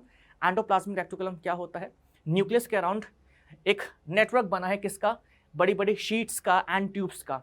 So this network of sheets and tubes is known as endoplasmic reticulum. If we observe this sheets carefully तो हम लोगों को यहाँ पे क्या देखने को मिलेगा, जो अंदर की तरफ शीट्स होती हैं इनके ऊपर प्रेजेंट होते हैं राइबोसोम्स, एंड जो बाहर वाली ट्यूब्स होती हैं इनके ऊपर राइबोसोम्स प्रेजेंट नहीं होते हैं। ओके, सो उस बेसिस पे, किस बेसिस पे, on the basis of presence और absence of ribosome there are two type of endoplasmic reticulum. So first one is rough endoplasmic reticulum. Rough ER, or we can say endoplasmic reticulum, and the second one is smooth endoplasmic reticulum या smooth ER. Okay. Rough endoplasmic reticulum जो होता है, it is in form of thin sheets as we can see from the picture. Okay, तो thin sheets की form में है and इसके ऊपर present होते हैं ribosomes. And what was the function of ribosome? Protein synthesis. तो ये protein synthesis में participate करता है. So protein synthesis करता है कौन? Rough endoplasmic reticulum. Okay. अगर हम बात करें स्मूथ एंडोप्लाज्मिक रेटिकुलम की तो उसकी सरफेस पे राइबोसोम नहीं है and it is in form of tubes की फॉर्म में है. सो किसकी फॉर्म में किस चीज़ के फॉर्मेशन में पार्टिसिपेट करता है? Lipids. And if you remember तो लिपिड्स और प्रोटीन्स हमारे किसका पार्ट था? प्लाज्मा मेम्ब्रेन का पार्ट था. तो they both help in formation of plasma membrane.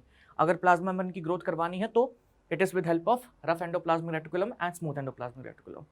Okay. अच्छा, अगर फंक्शन देखें हम लोग तो यहाँ पे लिखा है देखो, some proteins and lipids helps in building the cell membrane, और उस प्रोसेस को हम कहते हैं मेम्ब्रेन बायोजेनेसिस. सो यहाँ से जो प्रोटीन्स एंड लिपिड्स होते हैं they help in formation of membrane, तो इसको हम क्या कहते हैं? मेम्ब्रेन बायोजेनेसिस कहते हैं. Some proteins and lipid function as enzyme and hormones. अब इसको बताते हैं. ER serve as a channel. Okay. In liver cells SCR helps in detoxification. So last वाले 3 पॉइंट्स जल्दी से हम डिस्कस करते हैं. यहाँ पे क्या बोला गया है कि सम प्रोटीन्स जो होते हैं दे फंक्शन एज एंजाइम्स.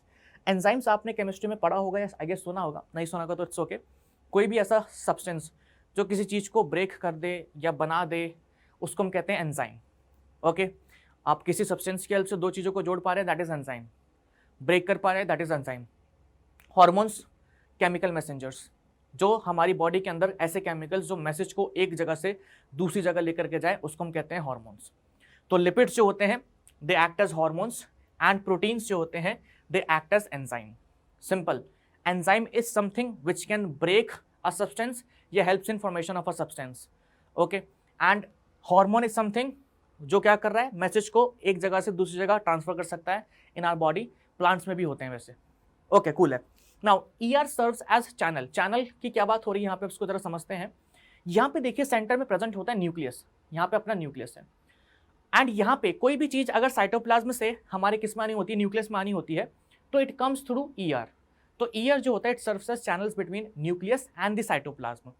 न्यूक्लियस से कोई चीज़ बाहर जानी होती है तो वो ER के थ्रू जाती है. Okay. And last point was in liver cells SCR helps in detoxification. So in liver cell smooth endoplasmic reticulum जो होता है it helps in detoxification of drugs और we can say toxic substances. Okay. So these are the 4 important functions of अपना endoplasmic reticulum. Next cell organelle is Golgi apparatus. Golgi apparatus भी बहुत ज़्यादा simple है, इसमें कुछ डिफिकल्ट नहीं है. यहाँ पे आप देखेंगे गोल्गी अपैरेटस के अंदर भी थिन शीट्स देखने को मिल रही हैं and they are placed one over other. ठीक है, एक के ऊपर एक पड़ी हुई हैं. दिस सिंगल, ठीक है, ये जो एक सिंगल पोर्शन दिख रहा है जो आप लोगों को थिन शीट्स का या थिन बैग लाइक स्ट्रक्चर्स कह सकते हैं, फ्लैट बैग लाइक स्ट्रक्चर जो दिख रहा है यहाँ पे, इसको हम कहते हैं क्या? सिस्टर्न है. इसको हम कहते हैं सिस्टर्न है. तो इन केस ऑफ गोल्गी अपैरेटस यहाँ पे सिस्टर्न है जो होते हैं एक के ऊपर एक प्लेस हो रखे होते हैं. गोल्गी अपैरेटस का एक बहुत इंपॉर्टेंट फंक्शन है, अभी आपको बताएंगे वो क्या. ओके. एंड यहाँ पे आप देख सकते हैं ये these are the Golgi apparatus. Okay. Now what is the important function अगर यहाँ पे हम बात करें तो Golgi apparatus have connections with membranes of ER.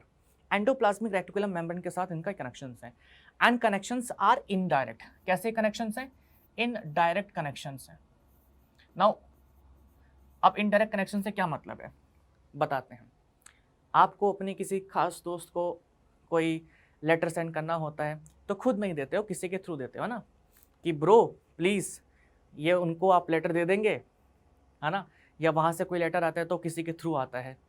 तो that is indirect connection between you and your friend. दोस्त कह लो, जो कहना है कह लो, बट समझ जाओ, है ना. अगर किसी को लेटर सेंड करना है तो किसी के थ्रू भेजते हैं कि हाँ पकड़े ना जाए. अगर पकड़े भी जाएँ तो ये हो जाएगा कि हाँ उसकी फ्रेंड ने उसको दिया तो प्रॉब्लम नहीं आएगी. तो उसी तरीके से there is an indirect connection between endoplasmic reticulum and Golgi apparatus. किसकी हेल्प से? वो अभी हम ज़रा देखेंगे. It constitute another portion of complex cellular membrane system. अगर आप ये वाला पॉइंट नहीं भी पढ़ेंगे तो भी चलेगा. मैं आप लोगों को एक वीडियो दिखा देता हूँ. यहाँ पे अगर आप देखेंगे सो इन दिस वीडियो अगर आप देखेंगे ध्यान से तो यहाँ से एक आपको वेसिकल सा निकलता दिखाई दे रहा है। Now what is the vesicle? ये वेसिकल क्या होते हैं? These are spherical bag like structures, spherical bag like structures. इनके अंदर चीज़ों का ट्रांसपोर्ट किया जाता है, चीज़ों को पैक करके इनके अंदर ट्रांसपोर्ट किया जाता है।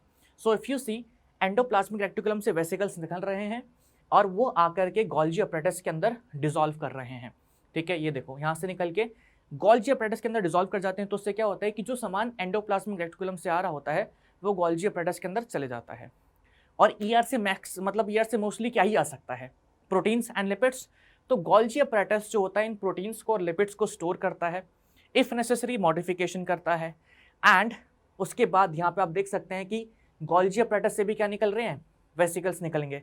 ये देखो, गोल्जी अपरेटस से वेसिकल्स निकल रहे हैं। ये उन प्रोटीन और लिपिड्स को भेज देता है कहाँ पे? प्लाज्मा मेम्ब्रेन के पास, अगर उसकी ग्रोथ करवानी है तो। So they are forming a complex membrane system, जो कि यहाँ पे लिखा हुआ है, complex cellular membrane system. Okay, this is it, इतना ही पढ़ना है। तो ये एक इनडायरेक्ट कनेक्शन है बिटवीन हमारा basically endoplasmic reticulum and Golgi apparatus. Simple.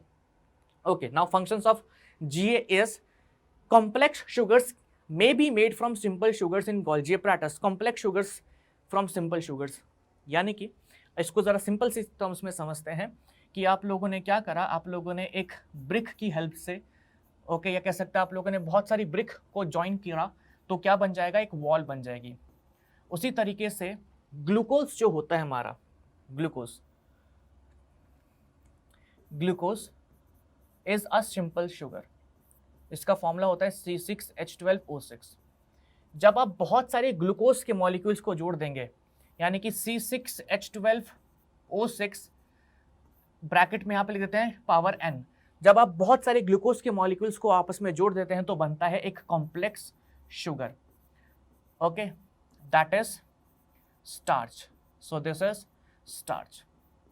या आप कह सकते हैं एनिमल्स में तो स्टार्च बनता नहीं है, तो बट प्लांट की भी बात करेंगे तो ठीक है, कोई दिक्कत नहीं है। तो दैट इज स्टार्च कह लो या ग्लाइकोजन कह लो, जो कहना है कह सकते हैं। तो कॉम्प्लेक्स शुगर कुछ भी नहीं है। जब हम सिंपल से शुगर को बहुत सारे शुगर्स को जोड़ देते हैं तो अपने को कॉम्प्लेक्स शुगर मिलता है। एंड वो कौन करवाता है? गोल्जी अपरेटस करवाता है। Golgi apparatus involve in formation of lysosomes. Another important function, जो लाइसोसोम्स होते हैं वो कौन बनाते हैं? गोल्जी अपरेटस ही बनाते हैं। नेक्स्ट टॉपिक हमारा लाइसोसोम ही है, तो उसके अंदर इसके बारे में डिटेल में बात करेंगे। स्टोरेज, मॉडिफिकेशन एंड पैकेजिंग किसका? Of products in vesicles. सो इसके पास वेसिकल्स में प्रोडक्ट आ रहे थे फ्रॉम ईआर, तो ईआर से जो प्रोटीन्स एंड लिपिड्स आ रहे हैं उसका स्टोरेज करना, मॉडिफिकेशन करना, पैकिंग करना एंड उसको ट्रांसपोर्ट भी करना प्लाज्मा मेम्ब्रेन के पास। सो सारा काम कौन करता है? गोल्जी अपरेटस करते हैं। Okay, now next thing is lysosome. So lysosomes भी हमारे क्या हैं? These are also spherical vesicles. बस इसमें फ़र्क क्या है कि इसके अंदर प्रेजेंट होती हैं digestive enzymes. The name indicates digestive enzymes, ऐसी एंजाइम्स जो किसी चीज़ को डाइजेस्ट कर दें, ब्रेक कर दें।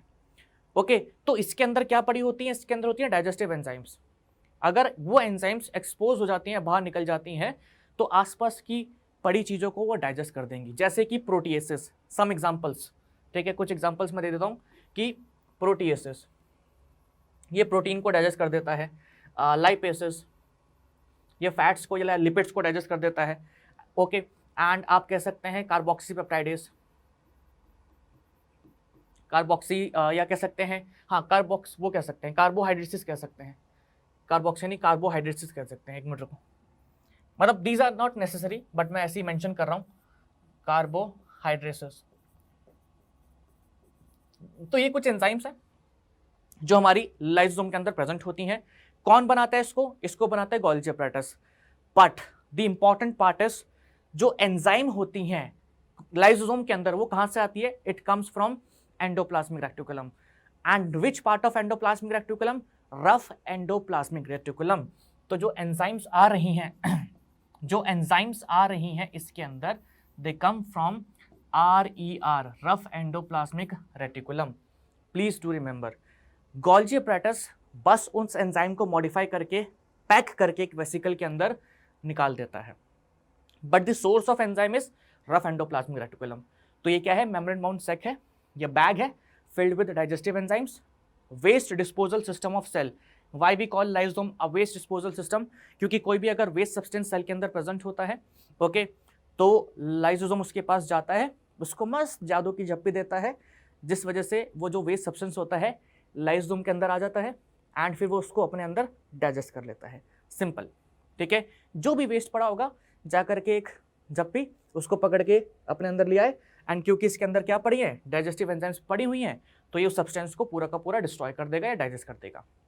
लास्ट इज, इसको हम क्या कहते हैं, सुसाइडल बैग भी कहते हैं। Why this suicidal bag?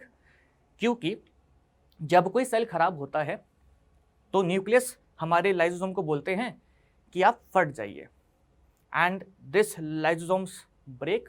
जब ब्रेक होता है तो उसके अंदर की सारी डाइजेस्टिव एंजाइम रिलीज होती हैं, which ultimately destroys the whole cell. वो पूरे के पूरे सेल को फिर डिस्ट्रॉय कर देती हैं, डाइजेस्ट कर देती हैं। क्योंकि पूरा का पूरा सेल बना किसका है, प्रोटीन्स का, लिपिड्स का, फैट्स का, पूरा का पूरा सेल को डिस्ट्रॉय कर दिया। It is therefore known as suicidal bag. Okay, now next cell organelle is mitochondria. Mitochondria की एक बात आई गेस सबको याद होगी, क्या? कि ये है power house of the cell. Okay, so mitochondria is known as power house of the cell. क्यों? क्योंकि यहाँ पे एनर्जी बनती है। ओके, तो यही बात हम लोगों को पढ़नी है माइटोकॉन्ड्रिया के बारे में। एंड इसके नेक्स्ट ऑर्गेनेली होगी प्लास्टिड्स। इनके बारे में कुछ 2 स्पेशल पॉइंट्स हैं, वो आप साथ साथ सुनते रहना, ठीक है। अच्छा जी, सो माइटोकॉन्ड्रिया जो होता है इसके पास 2 मेम्ब्रेन होती है, प्लास्टिड और वी कैन से, चलो प्लास्टिड के बारे में आगे बताएंगे। इसके पास 2 मेम्ब्रेन होती है, and the next thing is इसके पास खुद का राइबोसोम होता है।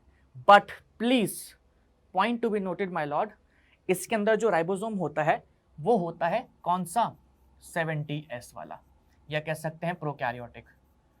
लेकिन प्रोकैरियोटिक, लेकिन अगर हम बात करें कहाँ पे, RER के ऊपर, वहां पे राइबोसोम कौन सा होता है, 80S वाला, यानी कि यूकैरियोटिक। अब ये क्या बात होती है, इसको हम जरा समझेंगे अच्छे तरीके से, ठीक है। एक बारी प्लास्टिड्स खत्म कर लें, सेल ऑर्गेनेली खत्म कर लें, उसके बाद समझेंगे। लेकिन याद रखना कि जो माइटोकॉन्ड्रिया है इसके पास खुद का राइबोसोम होता है। अब राइबोसोम है तो प्रोटीन सिंथेसिस कर सकता है, एंड इसके पास खुद का DNA भी होता है, और इसका DNA भी थ्रेड फॉर्म में होता है, बट कंप्लीटली सर्कुलर होता है, ऐसे जुड़ा होता है, ठीक है, सर्कुलर होता है, थ्रेड फॉर्म में होता है लेकिन सर्कुलर होता है। तो माइटोकॉन्ड्रिया के पास पहली बात तो 2 मेम्ब्रेन है। ओके, मैंने यहाँ पे लिखा हुआ है, it's okay. So double membrane structure है, डबल मेम्ब्रेन स्ट्रक्चर है। ओके, ठीक है, एंड खुद का राइबोसोम है, खुद का DNA है, तो ऑलमोस्ट अपने आधे फंक्शन जो है खुद से कर लेता है। That's why we call it, कहाँ गया, आगे लिखा होगा मैंने, हाँ जी, सेमी ऑटोनॉमस ऑर्गेनेली। सेमी यानी कि हाफ, ऑटोनॉमस मींस ऑटोमेटिक, तो सेमी ऑटोमेटिक ऑर्गेनेली हमारी ये अपने आधे फंक्शंस खुद ही कर लेता है। ओके ओके, यहाँ पे क्या लिखा है देखो, the energy required for various chemical activities needed for life is release by mitochondria in form of ATP। So जो एनर्जी होती है required by cell for various activities, it is formed by mitochondria. Mitochondria के अंदर कुछ particles होते हैं जिसको हम क्या कहते हैं, F0 और F1, ठीक है, F0 और F1 पार्टिकल्स, या कह सकते हैं हम ऑक्सीजोम्स। ऑक्सीजोम्स ये कहाँ पे प्रेजेंट होते हैं, इनर मेम्ब्रेन पे प्रेजेंट होते हैं, and they help in formation of ATP। यहाँ पे इनर मेम्ब्रेन पे प्रेजेंट होते हैं and they help in formation of ATP, that is adenosine triphosphate. ATP is basically आप कह सकते हैं लाइक करेंसी। जैसे हम लोगों को कोई भी सामान खरीदने के लिए पैसे देने पड़ते हैं, सेल को अगर एनर्जी चाहिए होती है तो उसको ATP देना पड़ता है। जहाँ पे भी ATP जाता है इट ब्रेक्स और इट रिलीजेस एनर्जी। हम एक पॉइंट पढ़ते हैं, देखो सिंपल सा कॉन्सेप्ट है, energy can neither be created nor be destroyed. Okay, ATP का एक सिंपल सा कॉन्सेप्ट है जो मैं आपको आज बता दूंगा, आप कभी नहीं भूलोगे। It is basically ADP plus phosphate and ATP। इस तरीके से साइकिल जो है हमारी चलती रहती है। यहां पे हमारा होता है एनर्जी, यहां पे लिख लो एनर्जी। माइटोकॉन्ड्रिया क्या करता है, ADP इज, जैसे ये हमारा एडिनोसाइन ट्राइफॉस्फेट यानी कि 3 phosphate, ADP is adenosine diphosphate, that is 2 phosphate. Adenosine diphosphate के साथ हम लोग फॉस्फेट जोड़ते हैं। जब हम किसी 2 चीज़ों को जोड़ते हैं तो एनर्जी लगती है। वो एनर्जी हमारी एटीपी के अंदर ट्रैप हो जाती है। अब जब हमें एनर्जी की जरूरत पड़ती है तो एटीपी हमारा ब्रेक करता है, एनर्जी रिलीज होती है एंड वापस से एडीपी में और फॉस्फेट में कन्वर्ट हो जाता है। तो ये साइकिल बार बार ही चलती रहती है। माइटोकॉन्ड्रिया क्या करता है, एडीपी को और फॉस्फेट को जोड़ता है और एटीपी में कन्वर्ट करता है। अब जहाँ पे सेल एनर्जी की जरूरत पड़ेगी ये एटीपी जाएगा, वहाँ पे जाके ब्रेक हो जाएगा, एनर्जी रिलीज होगी एंड फिर एडीपी और फॉस्फेट में कन्वर्ट हो जाएगा। अब ये एडीपी और फॉस्फेट फिर से आते हैं कहाँ पे, माइटोकॉन्ड्रिया के पास, फिर से उसको जोड़ा जाता है। तो this process goes on and on. Simple सा तरीका है एनर्जी बनाने का। ओके, एटीपी को हम कहते हैं एनर्जी करेंसी ऑफ सेल, क्योंकि जितनी भी सेल की एक्टिविटीज हैं it is because of the ATP. Okay, and कहाँ पे बन रही है, माइटोकॉन्ड्रिया में बन रही है। माइटोकॉन्ड्रिया को भी कॉल सेमी ऑटोनॉमस ऑर्गेनेली, क्यों, बिकॉज ऑफ द अपना राइबोसोम एंड डीएनए जो उसके अंदर प्रेजेंट है। ओके, सिमिलरली प्लास्टिड्स, प्लास्टिड्स हमारे क्या होते हैं, ये भी हमारे डबल मेम्ब्रेन बाउंड स्ट्रक्चर्स हैं। ये भी क्या है, डबल मेम्ब्रेन बाउंड ऑर्गेनेलीज हैं, जस्ट लाइक हमारा mitochondria. Okay, they are mainly for storage के लिए होती हैं एंड फूड सिंथेसिस वगैरह के लिए होती हैं। फूड सिंथेसिस, इनके अंदर स्टोरेज वगैरह होता है एंड फूड सिंथेसिस होता है। यहाँ पे आपको डिफरेंट टाइप ऑफ प्लास्टिड्स दिख रहे हैं, बट हम लोगों को जो मेन पढ़ने हैं दैट इज क्या कहते हैं, क्लोरोप्लास्ट। ठीक है, क्लोरोप्लास्ट पढ़ना है। बाकी आप लोग चाहें तो ल्यूकोप्लास्ट में जो 3 टाइप्स हैं, अमाइलोप्लास्ट, लायोप्लास्ट और प्रोटीनोप्लास्ट भी पढ़ सकते हैं। ब्रीफ में बता देता हूँ मैं। हमारा जो 2 तरीके के प्लास्टिड्स होते हैं, एक होता है कलर्ड, एक होता है कलरलेस। कलर्ड प्लास्टिड्स में हम लोगों को क्लोरोप्लास्ट पढ़ना है which is green in colour. Okay, green क्यों होता है, आई let you no. Colourless plastids में आते हैं ल्यूकोप्लास्ट, कलरलेस, असल में ल्यूको का मतलब ही व्हाइट होता है। इसके अंदर आते हैं हमारे 3 प्लास्टिड्स, अमाइलोप्लास्ट, लायोप्लास्ट, प्रोटीनोप्लास्ट। अमाइलोप्लास्ट के अंदर स्टार्च स्टोर होता है। ओके, लायोप्लास्ट के अंदर लिपिड्स या कह सकते हैं फैट स्टोर होता है। And as we see proteinoplast, इसके अंदर प्रोटीन स्टोर होता है, इसके अंदर प्रोटीन स्टोर होता है। सिंपल। ओके, सो अगर हम बात करें क्लोरोप्लास्ट की, तो क्लोरोप्लास्ट यहाँ पे आप देख सकते हैं, यहाँ पे भी आप लोगों को 2 मेम्ब्रेन दिख रही है एंड इसके अंदर एक पिगमेंट होता है दैट इज अपना chlorophyll. Okay, and as we know हमारा जो क्लोरोप्लास्ट होता है it helps in photosynthesis. Now what is photosynthesis, the process by which green plants, जब हमारे ग्रीन प्लांट्स क्या बनाते हैं, खुद से अपना फूड बनाते हैं, green plants make their own food. Okay, उस प्रोसेस को हम कहते हैं photosynthesis, their own food. Okay, ठीक है, कोई दिक्कत नहीं है। And one more important thing, just like mitochondria, chloroplast जो होता है इसके पास भी क्या प्रेजेंट है, राइबोसोम प्रेजेंट है 70S एंड इसके पास भी क्या प्रेजेंट है, डीएनए प्रेजेंट है। सो जो हमारा क्लोरोप्लास्ट है it is also a semi autonomous organelle. Semi autonomous यानी कि सेमी ऑटोमेटिक। एग्जाम में हम लोगों से क्वेश्चंस पूछे जाते हैं 3-4 सेम कौन सी ऑर्गेनेलीज हैं जो सेमी ऑटोमेटिक हैं, तो आंसर क्या हो जाएगा, क्लोरोप्लास्ट एंड माइटोकॉन्ड्रिया। कौन से ऐसे स्ट्रक्चर्स हैं जिनके पास 2 मेम्ब्रेन होती हैं, तो आंसर हो जाएगा अपना chloroplast, mitochondria and the nucleus. Nucleus के पास भी हमारा 2 मेम्ब्रेन होती हैं। ओके, चलो, so last organelle is vacuole, इसको कवर करते हैं फिर हम लोग इस लेक्चर को एंड करेंगे। ओके, सो वैक्यूल जो है इट इज ऑल्सो कह सकते हैं सैक-लाइक स्ट्रक्चर, सिंगल मेम्ब्रेन से कवर्ड होता है, मोस्टली फॉर स्टोरेज। एंड यहाँ पे आप देख सकते हैं इसकी जो सिंगल मेम्ब्रेन होती है, this single membrane is known as tonoplast. इसकी सिंगल मेम्ब्रेन को हम क्या कहते हैं, टोनोप्लास्ट कहते हैं। वैक्यूल्स की अगर हम बात करें तो मोस्टली कह सकते हैं कि वाटर होता है इसके अंदर, मिनरल्स होते हैं, सम आयंस होते हैं। कुछ वैक्यूल्स फूड स्टोर करके भी रखते हैं, कुछ वेस्ट स्टोर करके भी रखते हैं। तो there are different type of vacuoles. Food वाले को फूड वैक्यूल कह देंगे, ठीक है, वेस्ट वाले को वेस्ट वैक्यूल कह देंगे। बट एक प्लीज़ पॉइंट याद रखना कि हमारा जो इसकी आउटर मेम्ब्रेन होती है उसको हम क्या कहते हैं, टोनोप्लास्ट कहते हैं। अच्छा, एनिमल सेल्स के अंदर सेल्स में वैक्यूल जो होते हैं ये एब्सेंट होते हैं, ठीक है, एब्सेंट या बहुत ही ज़्यादा स्मॉल, वैक्यूल्स जो होते हैं they are present in plant cell and they occupy approximately 70 to 90% of space कह सकते हैं, और we can say volume, space और वॉल्यूम किसके अंदर, प्लांट सेल के अंदर। ओके कुछ और बातें, plant cell vacuoles are full of cell sap. Cell sap क्या होता है, it is basically water plus minerals. तो सेल के अंदर जो वाटर और मिनरल्स होते हैं उसको हम सेल सेप कहते हैं। तो वैक्यूल्स के अंदर सेल सेप होता है। ओके कुछ इंपॉर्टेंट सब्सटेंस भी हम लोगों को वैक्यूल्स के अंदर देखने को मिलते हैं। यहाँ पे आप देख भी सकते हैं सेंट्रल वैक्यूल, सेल सेप, और इसकी मेम्ब्रेन को यहाँ पे मार्क किया गया as a tonoplast. Okay and single cell organism जैसे कि अमीबा जो हो गया हमारा, आपको यूनिसेल्युलर ऑर्गेनिज्म के अंदर भी अमीबा के बारे में दिखाया था, उनके अंदर स्पेशलाइज्ड वैक्यूल्स होते हैं जो फूड को बाहर निकालने में हेल्प करते हैं या फूड को पकड़ने में हेल्प करते हैं। यहाँ पे आप देख सकते हैं ये अमीबा के अंदर एक फूड एंटर किया है और इसके अराउंड यहाँ पे एक वैक्यूल बना दिया गया है। This is known as food vacuole. ठीक है, this is known as food vacuole. इसको हम क्या कहते हैं, फूड वैक्यूल कहते हैं। उसी तरीके से अगर यहाँ से वेस्ट निकालना हो तो यही वाला वेस्ट जो है, मतलब इसी तरीके से वैक्यूल बना के बाहर निकाला जाता है, जिसको हम कहते हैं एक्सक्रीटरी वैक्यूल। ठीक है, तो वेस्ट भी निकाल सकते हैं, फूड को अगर ले रहे हैं तो उसके अराउंड भी वैक्यूल बना लेते हैं। तो किसी भी चीज़ को स्टोर करना हो तो प्लांट जो है या एनिमल सेल जो है वैक्यूल बनाते हैं। हालांकि एनिमल के अंदर बहुत कम दिखता है, प्लांट के अंदर ही यूजुअली प्रेजेंट होते हैं। ओके अच्छा, बस इस पैराग्राफ को मैंने लगाया एनसीईआरटी से। द रीज़न इज एनसीईआरटी के अंदर ना एक लाइन दे रखी है हम लोगों को जो वैक्यूल के रिगार्डिंग है, इंपॉर्टेंट भी है और हम लोगों को समझने में थोड़ा प्रॉब्लम होता है कि it provides turgidity and rigidity to the cell.